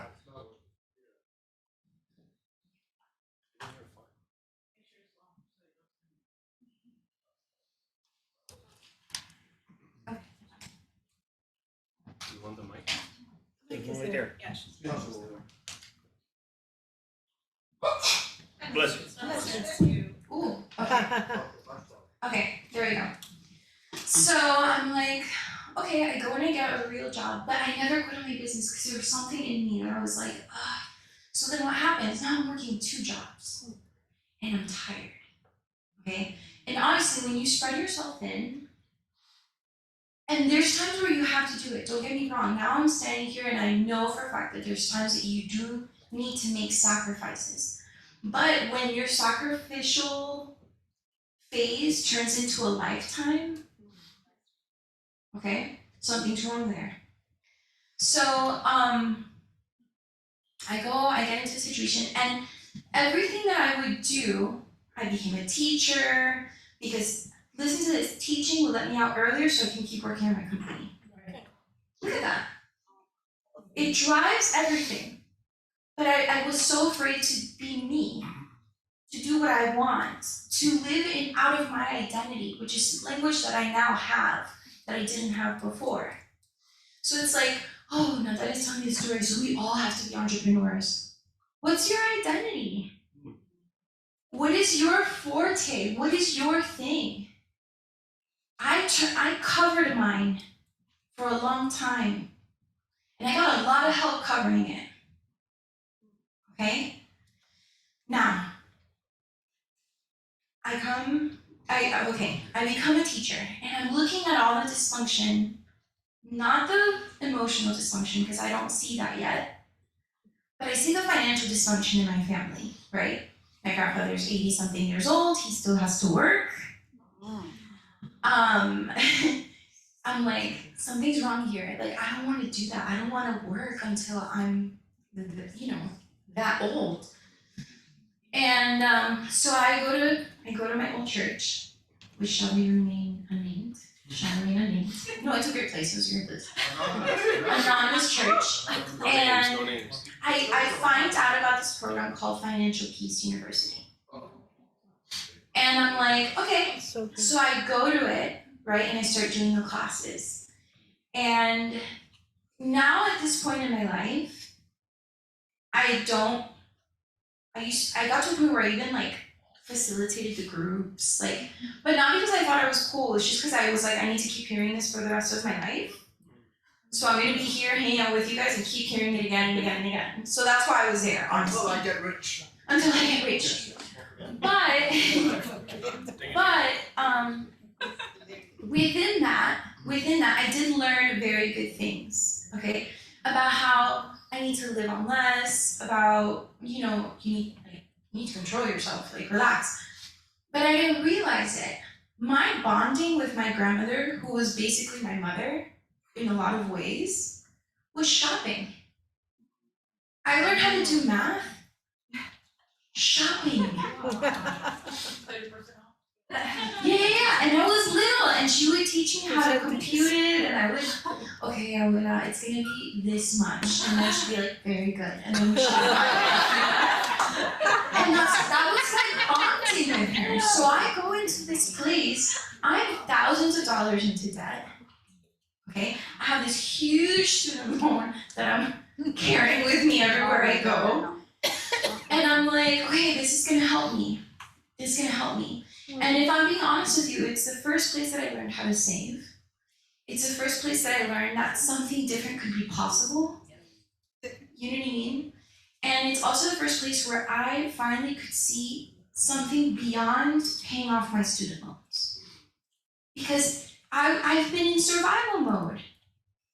Maybe I didn't come from another country, but I have this massive student loan debt that puts me in survival mode. And what can I achieve in survival mode? Survival. That's it. Okay? So then that's where my eyes started opening up. And if I'm being honest with you, I think that was like a gentle way for God to prepare me to come here, to come even deeper into the pain in my family. Okay? And as a businesswoman, it's been very difficult because I used to run now I have a different company, and now, thank God I have a different company because, whatever, I'm not gonna use it. But the point is that I would think in ways of like, okay, if I make this, it was like fantasizing, which is a type of addiction, no? It's a type of dissociation. I would fantasize, okay, if I make this much, then and my expenses are this much, then I can pay off this much to my student loans, and in this much time, I'm gonna be done with them. And that would run me. Every decision I made was on that. I would create unrealistic expectations for myself. I would drive myself, surrounded by all these entrepreneurs who are all coding and, sorry if that's you, I'm sorry. I'm sorry, please don't get mad. But for me it was toxic. Maybe for you it fuels you, but for me it was toxic. Because it was putting me in a place of striving. And work is not a curse. Working from striving is the curse.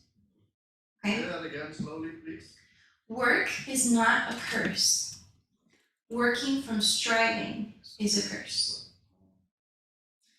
So, and this is not something that it's like, I figured it out, now in my business I run through meadows, and the breeze and the sun, no. I fight this every single day, all the time. I call Aki and I tell him, I feel God telling me this, but I'm struggling with it as a recovering workaholic. I have to go on a work trip to make more sales, but I'm scared because I don't want to already start, okay, and then if I make this much. Every single day. But guess what I've realized? That healing is like hygiene. Okay? If I brushed my teeth yesterday, do I have to brush them today? Would I get mad if I had to brush them today? No, because I have to do it every day because my mouth will smell, okay? You'll get cavities. I'll get it's hygienic. Healing is like hygiene. Don't get mad because you have to do it every day. That's So good. So good. Now something else that I have to put it on here, but I'm scared now because of the mic, is that I realized that my self-worth has been tied to my net worth. Yes. That's on a program without a microphone. No, I don't want to do it now. It's okay. I'll write it for you. Okay, thank you. I have realized that my self-worth is tied to my net worth. Okay? But what's wrong? Can my net worth change? Yes. So my self-worth changes. You see? Say that slowly. my net worth can change, so does my self-worth change? It shouldn't, but it does. We're confessing. Well, at least I am. I don't know about you, but I'm confessing. Okay? Now, I feel like this is important to say, but now I'm a full-time entrepreneur. Okay, whatever. Now I do this full-time for a living. I don't do anything else. Thank God. Thank God. And to get to this point, I had to save up. I didn't have to. I decided to save up money so that, okay, I quit my job and I have a year worth of expenses because I lived on my own. I didn't want to live with my parents. You know, like I'm not going to move back in with my parents. That's the soup that made me smell. I'm not jumping back into the soup, you know? And I need to be able to stand on my own two feet and support myself while I do this. So I saved up money and then I quit my job in the middle of the pandemic. It was so scary. And a lot of people were like, "Are you crazy?" And I'm like, yes, I am. And it was very scary. But I had this expectation, right? That I was gonna quit and then I was gonna go out like this warrior and slay dragons. I don't know what I was thinking. I don't know what I thought was gonna happen. You know what actually happened? I quit and it was quiet.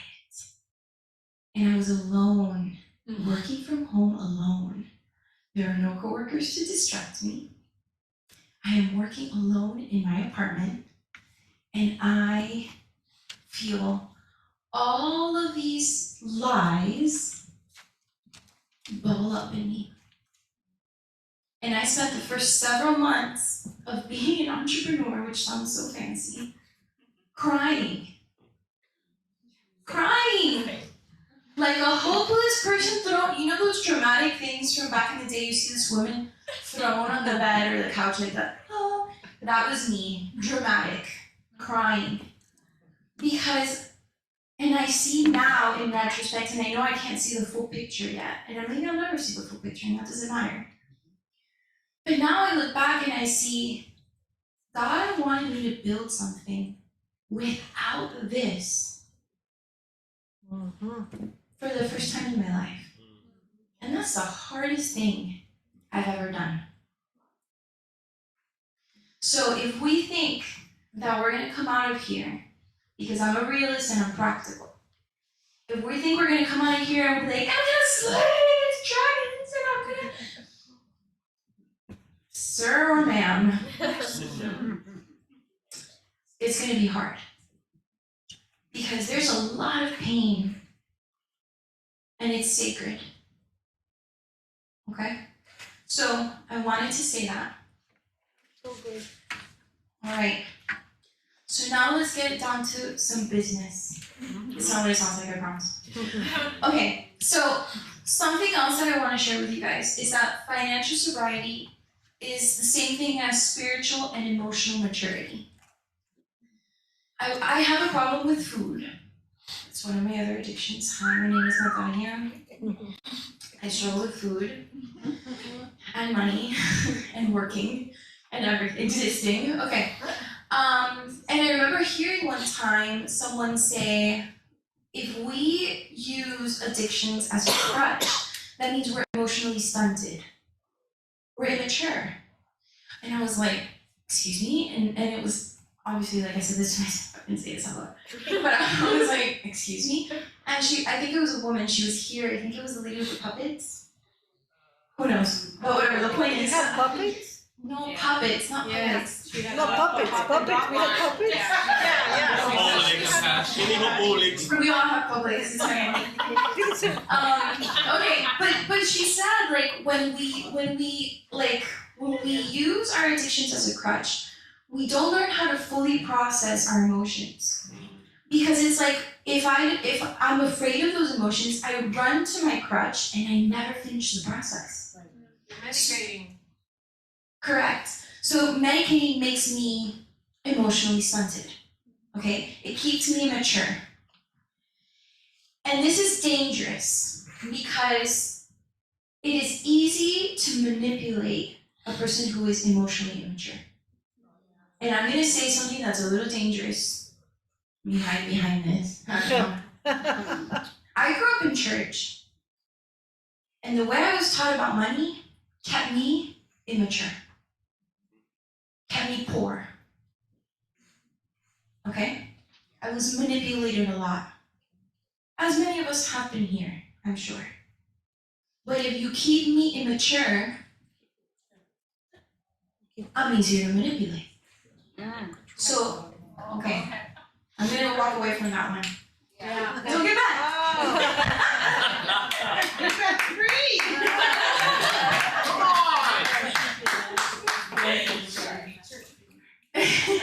Come on!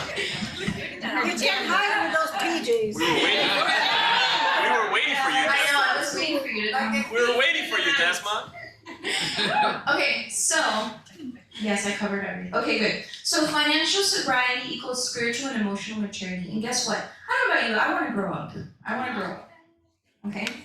So, let's take a look at the differences between the way a person that is immature handles money versus a person that's mature. And if you're wondering where this came from, I did not make this up. This comes from that book that I told you called Everyday Millionaires. I recommend it, okay? If you want to be a millionaire, that's fine. But if you don't, that's fine. I don't care. But they do a great job of talking about how it's time to grow up with money. And if you do the audiobook, the man that wrote it has a wonderful voice. It sounds like your dad is like teaching you. Okay, that's your side. Okay, so let's go ahead. Okay, so an immature person versus a mature person. An immature person worries about instant gratification. A mature person is focused on delayed gratification. Okay? Example. And if you want Bible verses for all of this, for those of you who are uncomfortable with having this information without a Bible verse, I have them for you. Wow, you're so good. Thank God. She thought of everybody. Just, you know, and I'm So proud. I'm here for you, don't worry. Okay, so a great example of this is, this is again not to make fun of you. There's no shame. We're taking off the shame. But if you're throwing a tantrum, I want it now, I want it now, I want it now. You're a 3-year-old. A tantrum. Then you might be on the immature side of the spectrum. Just maybe. Okay? Now, no, keep it to yourself. Everybody keep it to themselves. Okay, let it just in you. Okay, instant gratification versus delayed gratification. If you have a hard time saving money, period, okay, that means you have a problem with instant gratification versus delayed gratification. People who spend every penny they get the moment they get it do not know how to delay gratification. Okay? All right. Can you go back to the one with all of them? Of course. Okay, perfect, thank you. Okay, next one. An immature person lacks direction. A mature person has a plan. Okay?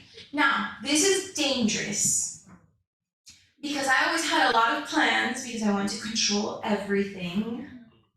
So check your heart. Always, we always ask questions, man. Ask questions. Ask yourself questions. Ask God questions. You have a plan, but you're flexible with the plan. Something that I love that Renato says is semper gumpi. Always flexible. Okay? If we're rigid, we can't flow. If we're flexible, we can flow. Okay? So, I lack direction. I don't know where I'm going. I live late day to day. Obviously, these are all connected with each other. Okay? I live day to day. Maybe I'm afraid to make a plan. Maybe I'm afraid to fail. Maybe I've been told that I can't do anything right. So why even plan? Maybe I've been told that my plans are stupid, that my ideas are stupid, that my dreams are stupid. Okay? Yes, perfect. Figure out the story. But also figure out the part that you're responsible for in the story. We're not responsible for what happened to us. We're responsible for what we do with it. Right? So, okay, you lack direction. You're afraid to make a plan. What are we going to do about it? Okay? Remember that. Always from that lens. Okay, an immature person thinks about today. This is pretty similar. A mature person has a vision for the future. People would hear me talk and say, oh, she has a plan to get rid of her stuff. And that is so responsible. Ma'am, I don't have a vision for the future. I have barely been able to look past it because I'm in such a place of terror that I can't see past just getting rid of this monster. To me, it's a monster. Other people are like, it's not a big deal. To me, it's a monster. It has been in my life. Okay? And maybe to you it's something else. Oh, I don't have student loans, so I don't relate to what she's saying. Please. You got something. Okay? You have something. What makes you strive? What stresses you out? What makes you afraid? Okay? And usually, if we have a fear, we can't see beyond that. So, if you're thinking about today, if you can't see a future for yourself, it might be that there's something there, there's pain there. Okay?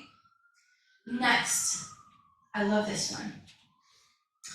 If I'm emotionally mature with money, I am driven, well, with everything, I'm driven by emotion. Today, I feel like eating pizza rolls. And sangria. Tomorrow, I'm gonna have chocolate cake for breakfast. Just stay abstinent. You know what? I'm really sad, so I'm gonna, and I know I'm joking, I'm making this voice joking around, but this is serious. You know what? I feel really bad, but we don't even say it like that. You see? We don't walk around saying, I feel like garbage, so I'm gonna go do this. We don't say that, we just feel it and we react. So then, for me, I love shoes, okay? So I'm like, oh, something in here that I can't describe, that I can't explain, that I don't have words for. Before I know it, I'm in a store. Yeah. And I'm calculating the sale price. Because I've been doing it since I was really little. And I'm swiping a credit card. Don't worry, I don't have credit card debt anymore, thank God. I'm just kidding. Anyway. That's something in I wanted to say something holy, you know? Okay, so that's being driven by emotions.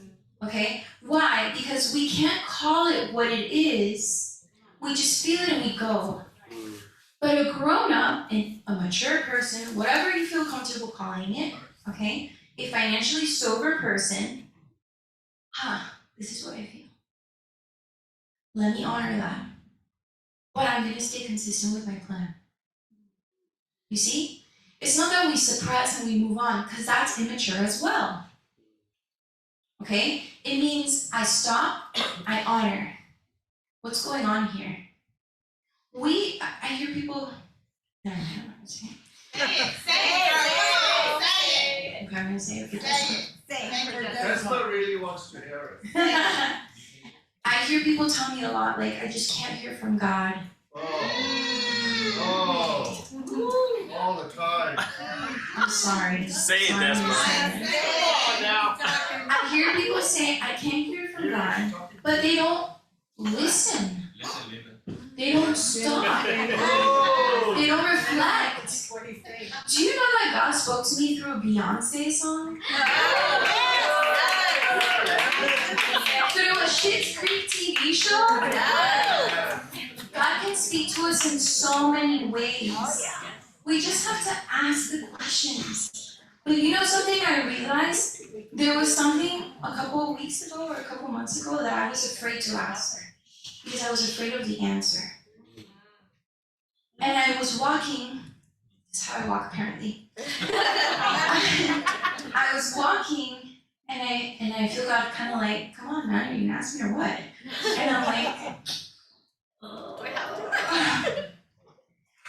and I just got this conviction, and it was, I'm afraid to ask because I'm afraid of being wrong.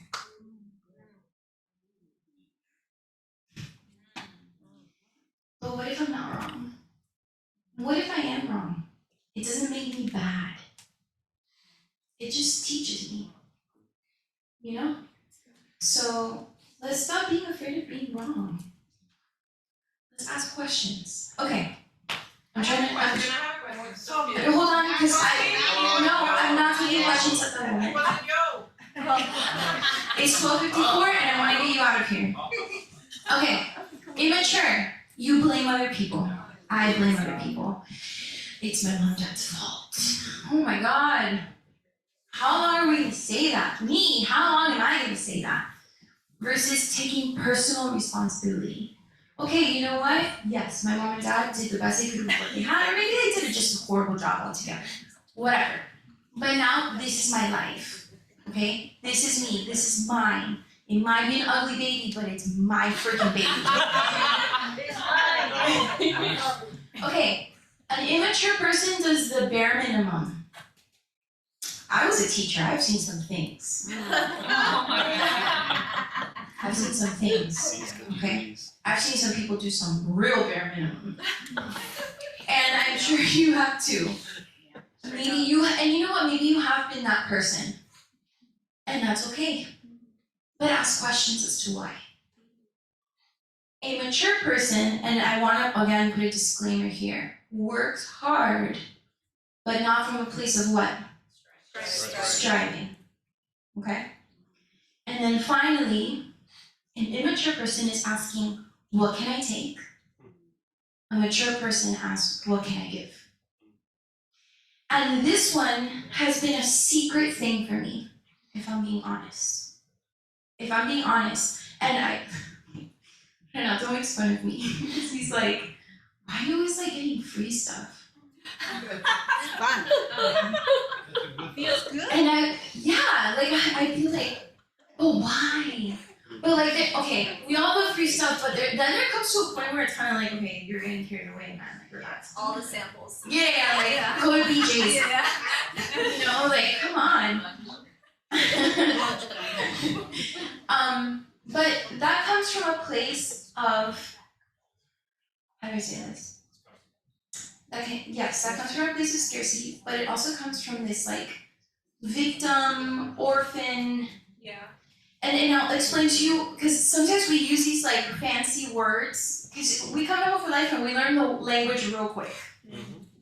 But we don't stop and think about what we're actually saying. So let me kind of backtrack that a little bit. All I wanted as a child was to be taken care of. All I wanted was, as a child, was to be the receiver. Okay? To be doted on. For my mom and my dad to be generous with me in every single way. So then I don't get that, and I go out into the world, and I expect everyone to be like that for me. And I can't be that for anyone else. Because I don't know how to be. Because I have nothing to give. Okay? So, again, remember, the trauma, yes, but what's the wound? The actual wound. The thing that hurts us and drives us. The sense of nobody takes care of me. One of my lies is I have to do everything myself. That's one of my lies. I just want to be taken care of. So we marry a dad. We date, and I'm speaking for myself. I don't know about you guys, but I'm speaking for myself. You know who I would date? Some ugly guys. Why? Because they would give me things. Why? Because all I wanted was someone to give to me. I was so hungry to receive. So, I'm immature. What can I take? And with that, I want to share, there's a quote. Don't worry, it's not a Bible verse, Lucky. It's not a Bible verse. Just kidding. I want to share a quote. It says, to grow into an adulthood. Ready? Yeah. Okay. I read this in Atlas of the Heart by Brene Brown. She quotes this man in the book, okay? So, this man did a study on loneliness, but this is what he found in that study, all right?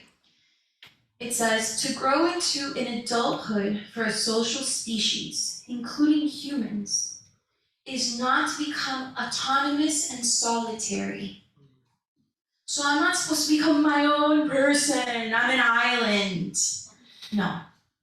It's to become the one on whom others can depend. When do I grow up? When somebody can count on me. But we're having kids and our kids can count on us. Okay? So, become the one who others can depend. Our body requires this. Listen to this. Whether we know it or not, our brain and biology have been shaped to favor this outcome. So our bodies want this. We were literally born for this. Okay? But our pain keeps us stunted. So, the last thing I want to tell you, and then we're going to go. You know what's funny? I get mad when people take too long, and now I'm the one taking too long. Do it. The break was like. It wasn't your fault. Do it. We No, but started we at become what we 9:30. judge. You know? Truth, Carly. Okay, so there's a slide that says, look at what you do want. And in reality, we started super late, so it's not your fault. Okay, thank you. Okay. Okay, so I want to leave you with this because I've said a lot of heavy things. I feel it in like the dense, like the air feels dense. But I want to give you hope for the future. And some people might say I'm too young or I'm too old. And to me, I love that Dean Ramsey says if you're sucking air, you can still do something. Okay. All right, so let's think about the future. Because a lot of times we set goals and we don't know why we keep them, why we don't keep them, and it's because we don't have a why to anchor us. The why we do it, okay? So I want to dare you to create a vision for your future. Whether you want to go into another profession, whether you want to, for money not to run you anymore, whether you want to stop living on this roller coaster of paycheck to paycheck. And I'm always, you know people who are always like, they're always in trouble? Yes. You know what I mean? Like, I don't want to be that person. I want to retire when I still have the strength to have fun. You know? I want to leave something to my children. I want my kids, when I die, I want my kids to be like, wow, mom and dad set us up for the future. Okay, so think about that. When you're creating your future vision, think of what do you want, not what you don't want. Or maybe, I don't know, but what do you want? Let's do some positive spins on here, you know? Okay, look at what you do want. And then, next. Plan the future from a place of forgiveness and rest. That's good. Not judgment or revenge. Nice. Okay? So this is not planning my future. It's not. This, forgiveness and rest, are planning my future. Okay? Because the pinnacle of creation, if you want to get churchy about it, the pinnacle of creation is mankind. And God created mankind out of a place of rest. Okay? Yes.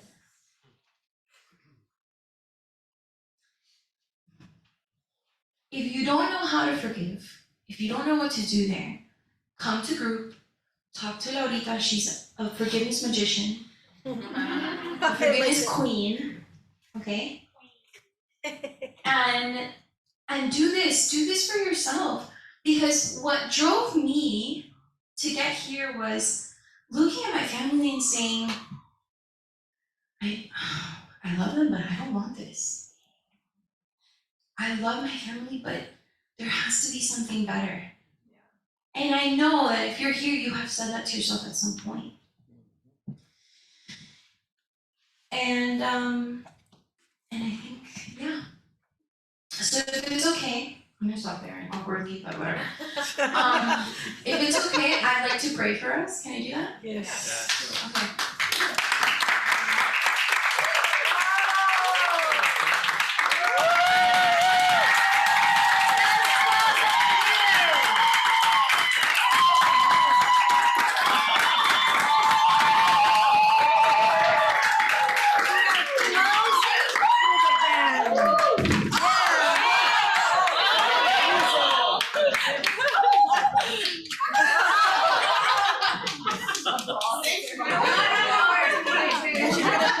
I'm happy to say that actually let me finish the class, so I think I'm good.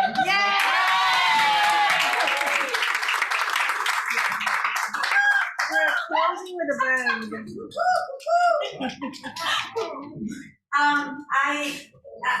You spoke about all the obstacles you have to overcome, all the wrong beliefs and your journey, and you told them that you were made fun, laughed at when you said to your family, or your dreams were to be an entrepreneur.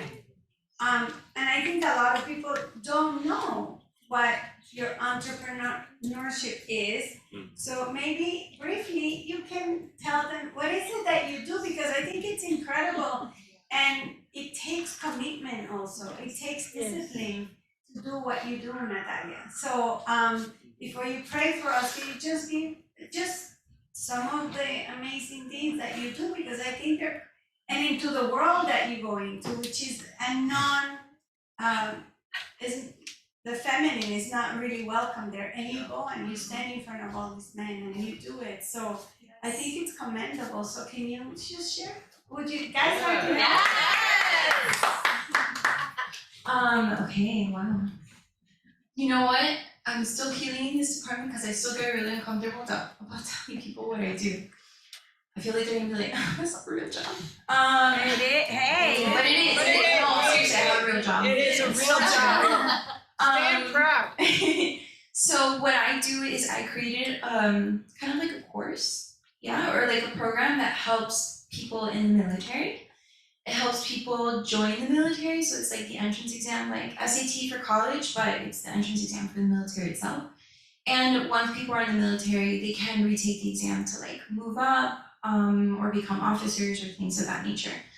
So a lot of my work is going, well at this point, at first it was like creating it. Now that I've created a product that is great and like works and I believe in, now my job is to go do cold sales, if that's how you say it, cold sales calls or whatever. Cold call. Yeah, I show up at military recruitment offices and like hang out, not even hang out, like just come and talk to these like alpha males. And even the women are alpha women, you know. I remember there was the first, like when I first started doing it, the first Army office I walked into in Naples had a woman, and it was my first time talking to like a female sergeant. And she drilled me so much. I kept my composure, and then I went into my car when I was done, and I cried. I was like, okay, I did it, I made it. Like, it's not easy. Obviously, I don't feel like that anymore. It's not that bad. But I have to go and show up to these. I don't have to. I choose to go up to these people, and confidently. I don't have to be super masculine. I'm myself. And just be like, hey, like, I know you're struggling with this. I have something that will relieve that problem, whatever. And you should give me your business. And it has been very good. And God has been very, very good to me. I never believed, this is funny, I never believed God cared about these things. I always thought that his number one priority is, okay, I got you into heaven, we're done. You're good? Okay, cool, we're done. I didn't think he cared about the things I care about. I didn't think he cared about what my dreams are, because nobody cared about my dreams. Like, it was always just, are you fed? Do you have a roof over your head? Can you get to school? Perfect. You know what I mean? Like, It was like, make sure her needs are met and we're over here doing our thing. The bare minimum. Exactly. So I thought that that's how God saw me in my dreams. Like, I didn't think he cared. And like, it has been such a beautiful dance. I wouldn't even say walk, it's been a dance. It's like he's been waltzing with me through my business and showing me how important I am, you know? So, yeah. Thank you. Isn't that amazing? Yes, I work with all the military branches. Yes. So Amazing. Navy, whatever. This is a shameless plug. Okay, so let's go ahead and pray. Can you give us like prayer music or Can you get us in the mood? just get us in that Get place? us in the present. With financial affirmation. So Beyonce, Beyonce's gonna talk to us. Book of Beyonce, chapter 2. Okay, so let's pray. We always do this in group. Well, I always ask people to do this in group. If you can just take a deep breath with me. Okay. Heavenly Father. Oh, that was. Sorry. Okay. Papa, I just want to say thank you. Because here we are. And here I am and all this. And I know I don't have to say it fully for you to know my heart, Lord.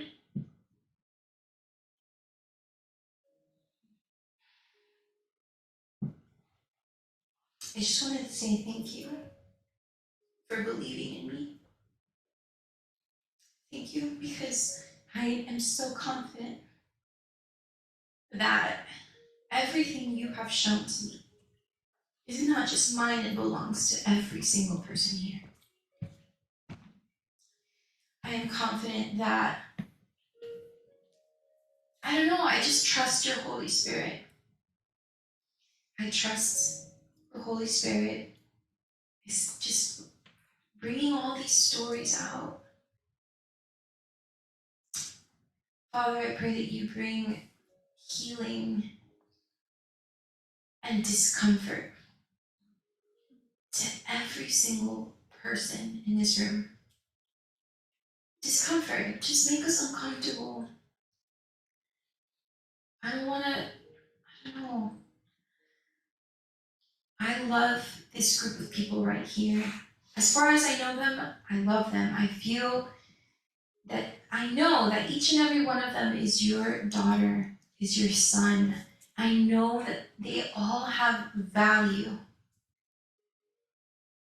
And because of that, I want nothing more than for each and every one of us to be in a place of rest, forgiveness, joy, financial sobriety, maturity, the joy of being able to provide for myself, the joy of being able to be counted on. Wow, people can count on me.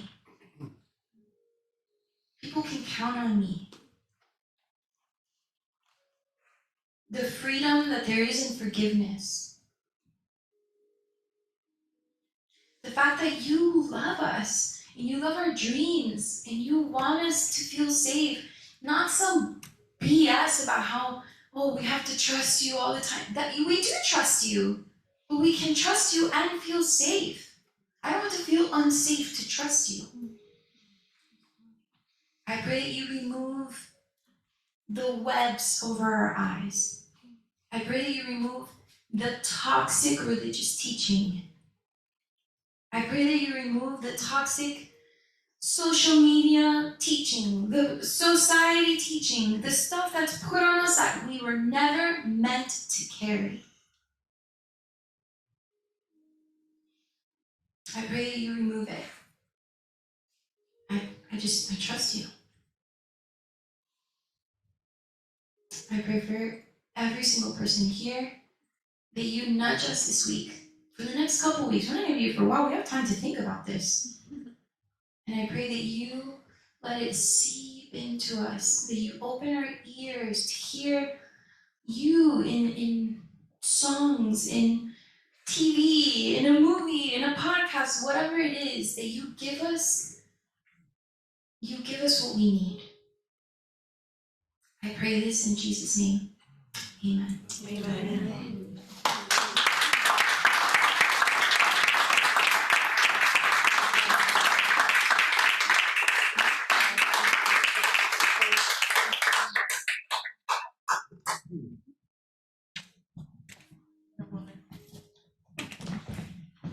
That's my woman. Wasn't that amazing? Yes. So, with that said, when are we meeting again? Thursdays. We're gonna do something called Hope for The holidays. You don't wanna miss it. Gary is gonna host the whole thing.